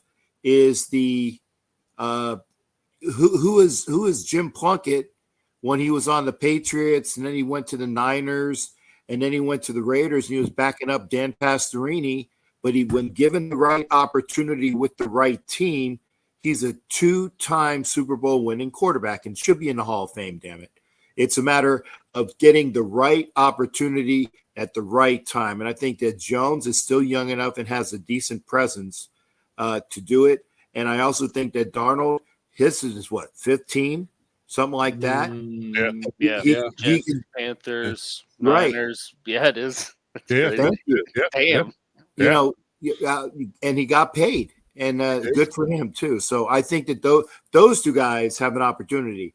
Wilson and, you know, the peyote smoking whatever dude that wants to go and be gone for 6 weeks. He's already gone anyway. I'm sorry. I'm not an Aaron Rodgers fan. Yeah, but, me both. I'm not a fan either. Yeah. So I think that Jones and Darnold for sure. Okay. All right, RG, what you got over there? Who you have your eye on as far as having the most success out of this group? Yeah, this is a really interesting group. I think especially because they're all at really different points in the season right now, only being 2 weeks in. You got Daniel Jones at 2-0. Probably out of these 4 of the quarterbacks, if you would have given me this list of 4 quarterbacks before the season and you would have told me one of these guys will start 2-0, I think Daniel Jones probably would have been the last person on my list that I would say, oh yeah, they'll start 2-0. Russell Wilson Aaron Rodgers and Sam Darnold both 1-1. And I think it's a very different 1-1, especially because they just played each other. And it's definitely kind of the contrast there. I think the Steelers can only be happy with the production they're getting from Aaron Rodgers. Flip side, they did not expect their defense to just completely flip overnight and completely just. I mean, I don't even know what I'm watching. Like, that doesn't even look like a Steelers defense that I'm used to seeing coached by Tomlin. Or the kickoff, man. Like, to not even know the rule on that. It just we can do touchdown. Yeah, we could do a whole show on Caleb Johnson. I think he might have just played himself out of that team, and he's only a rookie. But going back to the Steelers defense, I mean, giving up back-to-back 30-point games. I mean, God, when's the last time that's happened? I can't remember. So to wrap it all up in a nice bow, I think. And then, of course, Russell Wilson 0-2. I do think that Sam Darnold, and I'm going to agree with Cap here, I think Sam Darnold and Danny Dimes have the best chances to succeed and continue this success that they've already sort of found. Obviously, Daniel Jones a little bit more. But I do think they have, this is easily the best team Daniel Jones has ever been around. Can't say the same for Sam Darnold, but a lot of people were already under the impression that he's not going to do anything without those, without Justin Jefferson and without those bona fide weapons. They're writing them off. Yeah, they're already writing them off. Exactly. If I had a nickel for every time a Seattle quarterback got written, no, I won't go into all that, but right. But yeah, I do think that I'm going to go with the 2 young guys that I just think their teams and potentially even their divisions as well are a little bit easier than what Rodgers and what Wilson would have to face. I like it. Me personally, I'm still not a believer in Daniel Jones. I'm not yet. I mean, I'm gonna have to see more than what he's done. And we talked about it earlier in our Ask the Ref segment about how they could ultimately be 1-1 with that kick call. So yeah, I'm although he's looked great as a quarterback, it's nothing he did to lose the game, but I got to see more. I'm more banking on what Mike McDonald and what they got brewing in Seattle with Sam Darnold versus Daniel Jones and the rest of the crew, because I'm sure Russell Wilson's looking over his shoulder at Jackson Dart like, if I screw up one good time, I'm out of here. And they already put Dart out there for a player too. So yeah, it's coming. They're inching their way towards Wilson definitely bought himself another game or 2 with that performance. He did, and it worked perfect because he got 2 tough games coming up, and they get the Saints in week 5. I'm telling you, if he struggles in both of those games, week 5, we're gonna see Jackson Dart against the Saints. I'm telling you, that's a perfect time to throw him out there. Perfect time. But yeah, I think that Sam Darnold has the highest ceiling in regards to this new face, new place ideology. So I'm gonna go roll with that. All right, AG, bring us home, man. What do you got on that? Anything new? Anything hot takey that that might be different than what we talking about? Yeah, I mean, nothing new or too spicy or off of what you guys have said, but I would echo. I mean, what everyone said, and I think the 2 that you can have the most faith in are Daniel Jones and Sam Darnold, just from the division they're in, schedule, supporting cast, and just that the other 2 are stopgap guys. I mean, and Aaron Rodgers is just collecting a check until he decides he's done playing. He's halfway out the door anyways. I mean, Daniel Jones certainly been the surprise of the year so far. I mean, he's doing crap that a QB in Indy hasn't done since Peyton Manning, which is just crazy to say. in and of itself, and it's even crazier that it's Daniel Jones doing it. That's But I echo the same restraints you do, Coach, in that, I mean, we've seen this from him before in little glimpses of hope. Spurs. Granted, not to this degree where he's just dropping dimes. Living up to his name. And, and not against what a lot of people consider a pretty top elite defense in the league. But he always comes back down to earth. So, right. We'll see. Is this finally the right place, right landing spot? I mean, how this season goes for Daniel Jones will be a true testament and evidence of if that's an actual thing, like just ending up in the right place with the right personnel. Because if they're successful, win the South, make it in the playoffs, and Daniel Jones is their starter the whole year, I mean, that point's proven right there, because can't get much worse than to turn someone around than what he's put on in his resume, up to this point. So, hey, Jones can suck week 5. Williams can suck week 4. Those are 2 wins for the Raiders. I keep it easy, man. I know where these guys go. Well, as long as Geno doesn't suck worse than them, that's all y'all need. Yeah, we'll talk about that. We will talk about that. Fair enough. Okay. All right, so we'll see how they do, but I think we all can agree that Sam Darnold and maybe Danny Dimes will have the biggest upside with their new teams. Okay. All right, so let's get into our segment called Cover Forecast. We'll do some NFL predictions. We'll do a quick segment called Stock Up, Stock Down. Going around the room real quick, tell me who is rising and falling in your eyes and why. Let's start with the real AG, Alex Givens. Who is from an NFL player or team is their stock is up or stock is down for you, and why is that through 2 weeks of the season? Man, I would say stock down, I guess, just to beat my own team down a little bit. It has to be the Chiefs. Just to start 0-2, you're the only winless team in your division. And, Wow. It's just in uncharted waters that they haven't really found themselves in. And as a fan watching these last 2 games, like still a championship caliber team to play as crappy as they did against the defending Super Bowl champs and still, be their own mistakes away from winning. But you see a lot of the same mistakes in these first 2 weeks. They just don't have a running game. Teams know that, and it's just not looked good for a lot of their games. So, as long as they beat the Giants, then I think things will be trending in the right way. But, okay. Heading into that Sunday night game, their stock's definitely got to be down.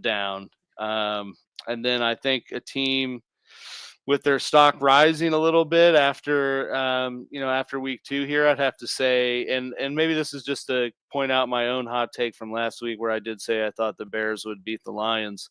That was absolutely not the case, but I think we saw more of that gritty Dan Campbell Lions team that we didn't see in week 1. And I think they're riding the ship of what we've been saying, and a lot of people have been saying all offseason, that they're going to be bad. They're losing their coordinators. They're not going to be the same team. And yeah, I know it was the Bears, but they still, they dumped on them pretty good. And, in some of their traditional Ben Johnson-esque ways. So I think that their stock certainly back on the rise, based on how week 1 looked compared to week 2. Gotcha. Okay. Captain Jack, who you got from a stock up, stock down perspective on your side? Well, first off, I thought that I didn't realize that there was I said hot takes, and I saw that. I said, oh, that's what we're talking about. Then I didn't go through the slides as well. So my bad on this one. I had my hot takes ready, so I'm gonna be like screwed for that. How many slides are in this subject there, shipmate? So I can know how much more. We got game of the Just week. fire off your hot takes now, Cap. Okay, screw it. I'm going for it. We'll find a way to stock up, stock down. Hey, yeah, F this, okay? I'm going to give you some hot takes, okay? I'm sorry. You had them ready. You've prefaced them like multiple times. We got to give the people what they want. Right. Okay, hot takes. First off, for those that are wondering, the Raiders lost the game last night because their offensive line sucked. Not because of officiating, although that did play some important roles. The offensive line can't open holes and they can't protect Geno Smith. You're not going to win games. Okay, they played well the first week. They played like arse, or I think Alex was saying as they played like ass. Okay, so there's a hot. So there, I said it. Okay, I don't run away from stuff. I was there. I witnessed it. But the officiating did. So to tailor this for the segment, you'll be stocked down on the O-line and the Raiders. Win total because of the O-line's play. Okay. Because the O-line sucks. See, look, told you we could figure out a way to stock up. Thank you. Another hot take is the best job in the NFL I noticed last night is Mark. Oh, no. He froze mid-point. The whole show. We don't have. Froze mid-point. It's like you lose? Did I lose you? Yeah, coming back. We got you back. You're back. All right. All we heard was best job. I saw the spinning circles of death, and I said, "Oh shit! I got to get that one. The best job. I got to get that one." Yeah, the best job. I had you.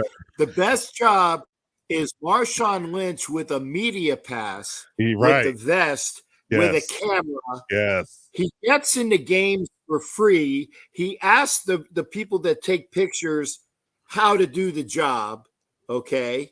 And, that's great. So he doesn't have to pay crap to get into games. On-the-job training. Yeah. And then any pictures that he does take, he can sell because this is a Lynch. This is a Lynch, He just put his name behind it. So that gets there. Stock up. Recently retired players. Yes, sir. There you go. And this is non-NFL related, but I have to put this in here because I was at the fight the other night. Canelo versus Crawford, and I did pick Crawford before the fights to win. I swear I have it on tape somewhere. Okay, but you saw. This is a stock down moment for Canelo. It was later in the fight when Crawford hit him and Canelo just kind of like dropped his arms, looked to the side, and it was his no moss moment. It was. He was trying to get money. Yeah. I ain't doing this anymore. So stock down to Canelo. You through, you finished, you washed up. There you go. That's gonna fight Jake Paul next. Right. Exhibition in 5 years. Right. I'll give a quick since we're on the boxing topic, I'll give a quick stock up to Carl Crawford because that man is just there's nobody more deserving to take the champ belt from Canelo. Obviously myself being of Mexican descent, Canelo is like damn legend. Seriously. Julio Cesar Chavez and it's Canelo are like those are the two deities in Mexican boxing. Mexican. I didn't catch that. Yeah, I know, right? It's a little tough. Well, Garcia. But yeah, I just had to give Crawford his praise. Nobody deserves it more. Man is a true fighter. Very, very happy for the sport that he won it. Yeah, I want to fight Bob Arum figuratively because he screwed his ability to get big game fights early in his career with Top Rank. If we will be talking about him in more of the annals of the all-time greats, if he had give him the fights that he wanted earlier in his career, he had to literally fight claw and nail to get the fights that he was supposed to get at the end of his career when he could have got him early in his career. But that's when crowd was spilled milk. But real quick, RG, give you a quick stock up, stock down before we move on to our games of the week. Yeah, quick stock up, stock down. I mean, Raider Nation soldiers took it from me. Dolphins have to be just massive, massive stock down, man. Absolutely. First loss you've suffered to New England in Miami. The locker room is gone. Mike McDaniel's probably going to be the first coach fired from any team this year. And that's crazy considering there's some pretty bad coach. Bryce Callahan is currently, or Brian Callahan is still currently a coach. So the fact that he's not going to be the first one fired is mind-boggling. But stock down on the Dolphins. They're done, man. I could get into it about Tua and everything there, but fire sale incoming. So contenders, come on the lookout. Tyreek to the Chiefs. I knew you were going to say something. That. Bring him you home. love that. Hell no. Yeah. And for a stock up for me, I got to go with my hometown team, man. Got to go with the Chargers. I mean, 2-0 against division teams. We said it at the start of the year, facing every team in the division the first 3 weeks of the season. It's going to be a very, very quick test to see what kind of team this is and how they're going to be performing this season. And they have certainly passed these first 2 tests with flying colors. Last one, and this it's going to be a big one. You're able to take this win against Denver. Your stock will be insanely up. Yeah. So yeah, definitely Chargers doing very well and even exceeding the expectations I had for them, because at this point I had them at 1-1. So to see them at 2-0, very, very happy to see that. Got it. All right. Well, real quick for me, stock up is for me is the Tampa Bay Buccaneers. I got to give Todd Bowles and that organization credit. I really do. I did not have them starting 2-0 at all. I actually had them starting 0-2.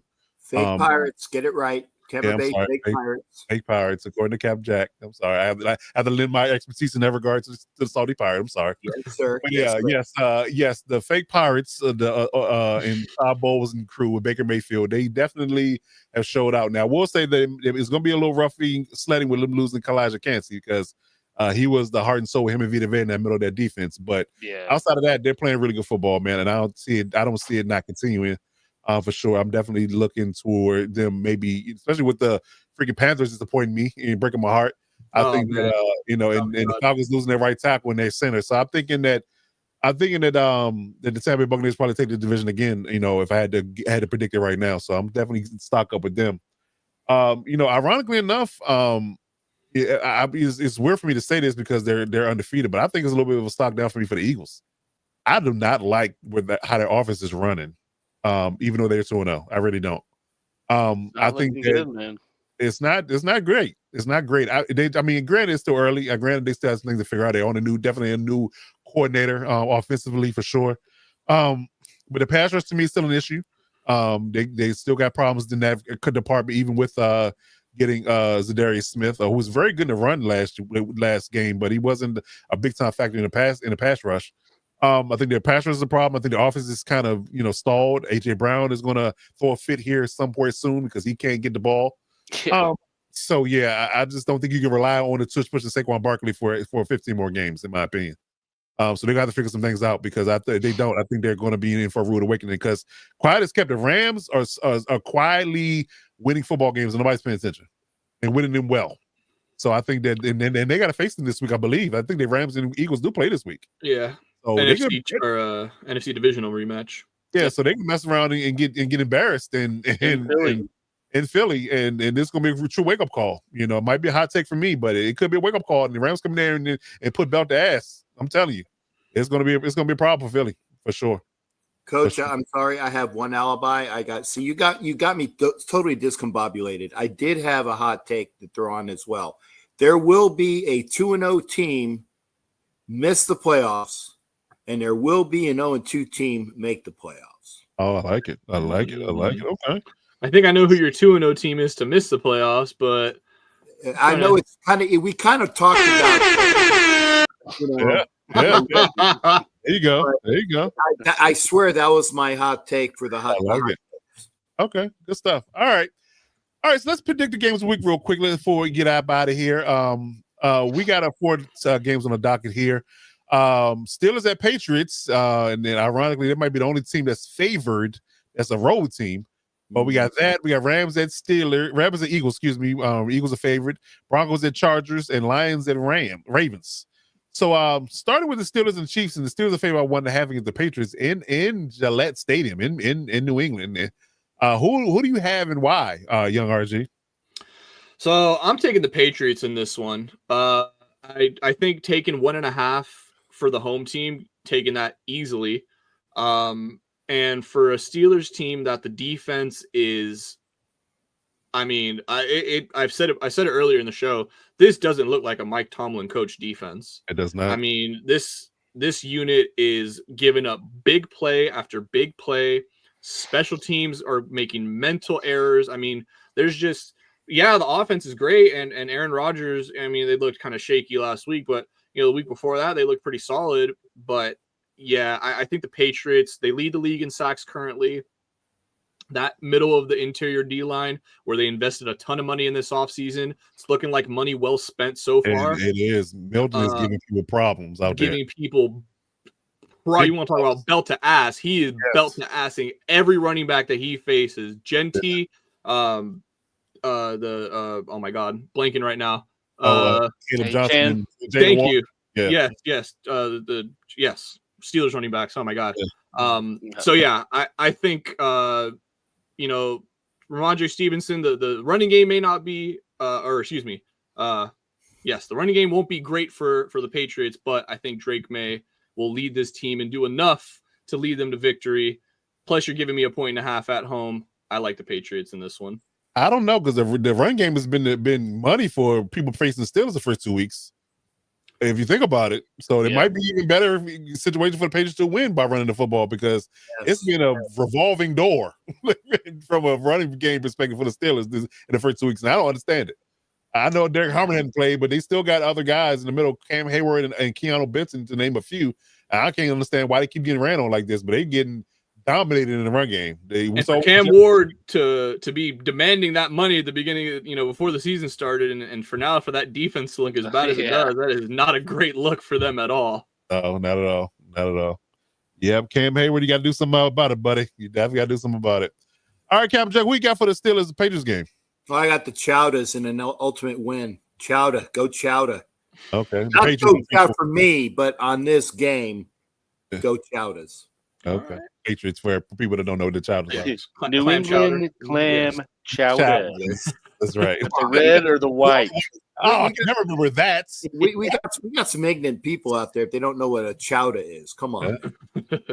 All right, AG, who you got? I kind of echo the sentiments in the room. Steelers are coming off back-to-back games, giving up 30-plus points.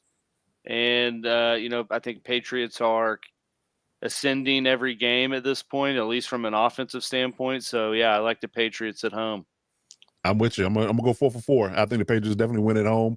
Book it. I don't know what's going on with the Steelers defense, but get Travion Henderson going, damn it. That's sorry. Seriously, dude. Yeah, exactly. He must be on somebody's fantasy team. Yes. He's on mine. He's doing good. He's on mine too. So yes, we need that. We need that. So yes. All right, so we're all on the Patriots. All right, cool. Rams and Eagles and Philly.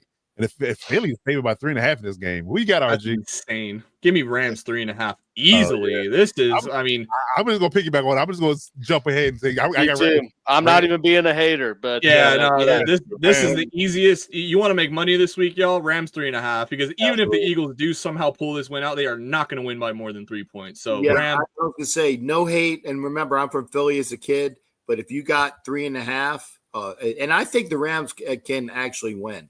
I agree too. Oh, I think they're going to win. Absolutely. I think they're going to win. Okay. All right, we're gonna just we know the Chargers Broncos game is going to go for 2 of us, so we'll give it to Cap and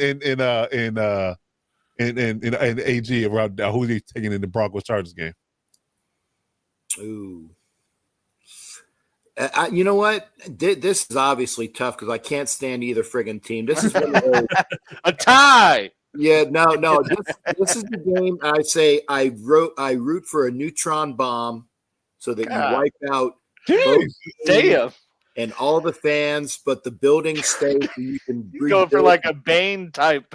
Neutron bomb. Damn. But if I have to go, I think the Broncos are going to be pissed that they lost by that technicality. Chargers obviously are a good team. So, I mean, I don't know who's going to win, but I know it's going to be a very close game. I don't know if the Chargers can pull it off by 2.5. I just like to pick winners, not the point. I'm not that guy, but I think that it's going to be a close game. Definitely give it if you're getting points, take the Broncos on that one. Okay. What you got, AJ? In the words of a former governor, go Chargers. No, but I think the Chargers win, mainly just because, like, I know you and I have talked about it, Coach. Maybe that was even today, but Chargers pass blocking, their pass protection, what they invested in their tackles, even missing one has been A1 on point. these first 2 games, and that's kind of where the Broncos. That's what makes them good on defense is getting that pressure, and Right. I think the Chargers have the answer to that. And I mean, we've seen kind of when that can be neutralized, how Broncos games can go. So I have faith in the Chargers continuing to build on what they've done to start the year and look pretty solid. I mean, to Cap's point, it's going to be a close game. It's an AFC West matchup. They might win by a point, but I I think they're going to win for sure. Okay. Now I will preview a little bit what I'm going to say about on topic on the Electric Shot podcast, but I do think that what concerns me is our pass rush with Khalil Mack being out. Yes. And what also concerns me is Bo Nix running around because of that pass rush or lack thereof. And their secondary. I think their secondary is going to be the toughest we're going to see thus far in the first 3 games. So I'm worried about that in man coverage. Can we, get Keenan Allen, Leah McConkey, and Quentin Johnston free like we've been able to get? Game. That's a fact. Definitely got to run the ball. So if we can do it, we got to do it this game in order to be able to win the ball game. But you're not going up against a crappy Raiders secondary. Right. Yes. I will say this too, just to very quickly address it. We may see some different additions to the Chargers roster this week. We may see, a Tucker Fisk elevation. We may see a couple of tight ends. We may see a couple of tight ends. A lot of 12-man personnel coming out there. Just to echo what you said, Coach, this has to be the game where we establish a running game, because if Herbert is forced to throw 30 times this game, I do not love our chances. I agree. I thought Tucker Fisk was a porn star. Oh, wow. Okay. No, that's all right. Well, moving on. Right. Okay. Lions and Ravens. We almost made it. You're right. So I'm going to take everyone I can, man. Who you got Lions Ravens, RG? Man, 5.5 is crazy. It is. Yeah, give me Lions 5.5, man. I agree. I'm taking the Lions and the points for sure. That offense, you're gonna tell me that you got the Ravens winning by a full touchdown? No, and the Ravens have been giving up points on defense. Period. Yes. No way in hell they were the Lions down that bad. No way. I mean, they just gave up 17 to the Browns. So yeah, but it's the Browns. Joe Flacco is. I mean, I don't even know what he's playing for anymore. Right. So I'm saying that's kind of a lot for the Browns. Right. That's good. Oh, yeah. I'm saying 17 is good for the Browns. Yes, I completely agree. All right, cool. Yeah, I agree with that. I'm taking Lions points, man. And in my homage to my hats, which I'm on the road and I can't even use it. De toi. That's right. Victorio campeón. De toi campeón. There it is. So we're all on the Lions as well. Good stuff. So are we on clean sweep on all of these except Broncos Chargers? Yeah, I think I think that the Broncos are gonna keep it closer. Okay. Fair enough. Good stuff. All right, so let's get to our hot takes quick. Although Cap leaked his already, like a bad government file. Sorry, I screwed up the chart, man. I'm sorry. I went off kilter. That's all good. So going around the room real quick, is there any hot takes that you guys want to give for the week that people might be shocked that might happen in week 3? AG, what you got over there? Anything? I mean, I'm looking at the schedule here to think of kind of. Let's see who's already done me dirty. No, we've already talked about the Rams. That was kind of my one. I do think the Rams are going to go into Philly and. We're going to have a different way we look at the Eagles team moving forward. But you know what? I'll just throw this out there. Why not? Looking at this noon dumpster fire Cincinnati Bengals versus Minnesota Vikings matchup. Carson Wentz, 300 yards, 3 touchdowns. Oh, where's the alarm? Where's the alarm? Where is it? It's out. Hey, I think we both did it at the same time. Yeah. You did the soundings. Done Me Dirty is a 70s porn movie as well. Stop watching old porn movies out. Oh, Jesus. Wow. Done Me Dirty. Oh, wow. Okay. They're the classics. There you go. I like it for the storytelling. Yeah, I like to know why these people are Like you doing like the this. Playboy for the articles, right? I don't Yeah. like this new Why stuff. They just is- get into why- it. I need to know why they're getting into it. why is the pizza guy there at the most Yeah, exactly. time? Come on. Yeah. You watch it for the plot. You watch Yeah. it for the plot. There you go, right. The cinematic I did value. it for the articles. Cinematic value. Oh, Yeah, really? do it for the ending. There I am. There I am. am. There I am. There I am. You read Playboy all the time, don't you? I do. I not only read it, I read the articles. Hey, I gotta real quick. I got a funny story since we're bringing this up. Uh-oh. I Back opened in- it up. Back in high school, we had a substitute teacher. His name was Mr. Knowles, and we had him for I was there all 4 years. I had him for the first 2 years. Are we And gonna get sued behind this? no, I don't think so. We shouldn't. Plenty of Mr. Knowles out there. No, we'll be fine. Right. Okay. So Bring it on, Mr. Knowles. it came about, and it spread around the school like wildfire that Mr. Knowles was in a porno. Oh. And the video went around the school. Oh wow. Was it the Wow. art teacher? Had to be. What was it? No, I mean, I Oh. honestly, I have no What did he idea what the teach? context was. I don't know What did he or teach? he was What's just it a called? scrub. What's He- this he called? Let me look at that. Do you remember the title of it? By chance?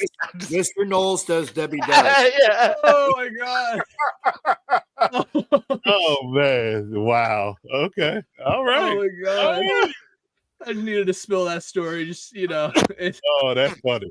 That's Oh. funny. This broadcast goes to hell every time I go there. Yeah. Pretty much. Pretty much. That's great. Coach, we lost you. Are you there, sir? Oh man, yeah, I laughed so hard my camera cover fell over. That's too good. Oh, hilarious. Brandon, All is this a fantasy question or are you just asking as a Raiders fan? I can't decide. Right. Oh man, that's a good one. Damn. Okay. All Yeah, right. so we don't know the name of the. I'm just kidding. No, yes. All right. I'm sure you're going to be hearing from Mr. Knowles pretty soon, Robert. Yeah, I'm sure I'll be Yeah, getting. you have the consultant That's counsel great. with the girl Alex Gibbons. That's too funny. Hey, there ain't no libel going on here. I'm speaking right. nothing but facts. Oh, that's hilarious. Oh man, That's a good one. Okay, good stuff. All right, I don't know how you follow that up with a hot take, but you got anything hot take before we get out of here? yeah, there's not much of a hotter take you can have than that. But Mr. Knowles, hope you're doing well, man. Knowles. Hilarious. Gotta Okay, find this guy. good. all right.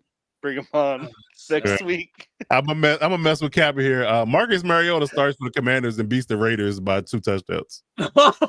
Oh man. Hey, remember, I'm going. I'll be there, and if you're right, trust me, I'll probably be throwing something at the screen next Yeah. broadcast.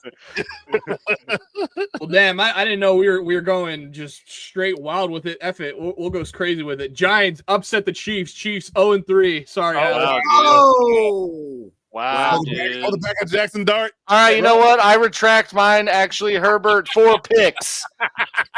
Chargers get a 20-point lead, and Herbert throws 4 freaking picks. And then we go, hey, why are we shocked? He's done this before. Oh man. Okay, we just finished. I stick with the Wentz one. That was pure. That was pure That's funny. spite. Yeah, Oh, we man. just turned that to hate. Tiger got out of the cage, man. Your Sorry. anti-smugness. Right. Mercy Street, guys. Mercy Street. Yeah. Oh, man. Oh man, good stuff, gentlemen. Well, listen, man, that was a great show, man. Oh man. So if you're looking for the Hit Squad, here's their socials. We're looking for our Commanders Insider Mike Dub, who is on vacation this week. He'll be back next week. Real AG Alex Gibbons, Chiefs Insider, he's here. Young RG, Robert Garcia, Chargers Insider. If you're looking for them, hit him up on those particular team questions. Hit him up on their socials. If you're looking for the Lockdown Diva Sports Network, here's all our socials. If you're looking for just general sports news or any questions related to the network, please hit us up on our socials as well. If you're looking for information live, guys, Hit me here's up. our guys here. Ref Guru on Twitter, Violator on Twitter, Captain Jack Rackham on Twitter, Instagram, and YouTube. Hit him up. Subscribe to his YouTube channel for Raiders content as well. And hats off to Mr. Knowles. Let's give him some credit here. Come on. Yes, indeed. Mr. Knowles is the podcast legend right now. He's Shout out podcast Mr. Knowles. legend. Indeed. So if you're looking for our subsidiary channels, Electric Shock Podcast for Chargers content is here as well. Here's our socials for that. And if you look for fantasy football advice, as Brandon's in the chat looking for fantasy football advice on the wrong show. The Lightning Fast Fantasy Football Podcast goes live each and every Wednesday night at 9 p.m. on their channel, Lightning Fast FF. So hit the subscribe button on that channel as well, and hit us up on our socials if you have any fantasy football questions. If you look on our social media channel, we have a hotline number listed there. So if you want to call in to give us your questions live and direct, you can do that as well. Wow. But also on our socials, everything else. Someone's just been calling in and breathing, though. I'm trying to figure out this. You're a little stalkerish. Stalkerish. I don't know. Right. Real freaky. But yes, indeed. So yeah, that's going to do it for us this week. We're going to get out of here. We'll be back next week as always, live and direct here on the Lockdown Diva Sports Network at 9 p.m. Eastern Standard Time for the Lockdown Blitz. We'll be covering week 3 in all its entirety. We'll have the gang ready to roll. And like I said, if you're looking for us at any point in time, hit us up on our social media accounts, and we'll get back to you in short order. But in the meantime, between time, that is a real H.G. Alice Givens. That is a young R.G. Robert Garcia. And that is the Captain Jack Rackham, the Salty Pirate himself, live and direct. And until next week, we'll see when we see you. And as always, you got to do one thing and one thing well. You got to step up to lock it down.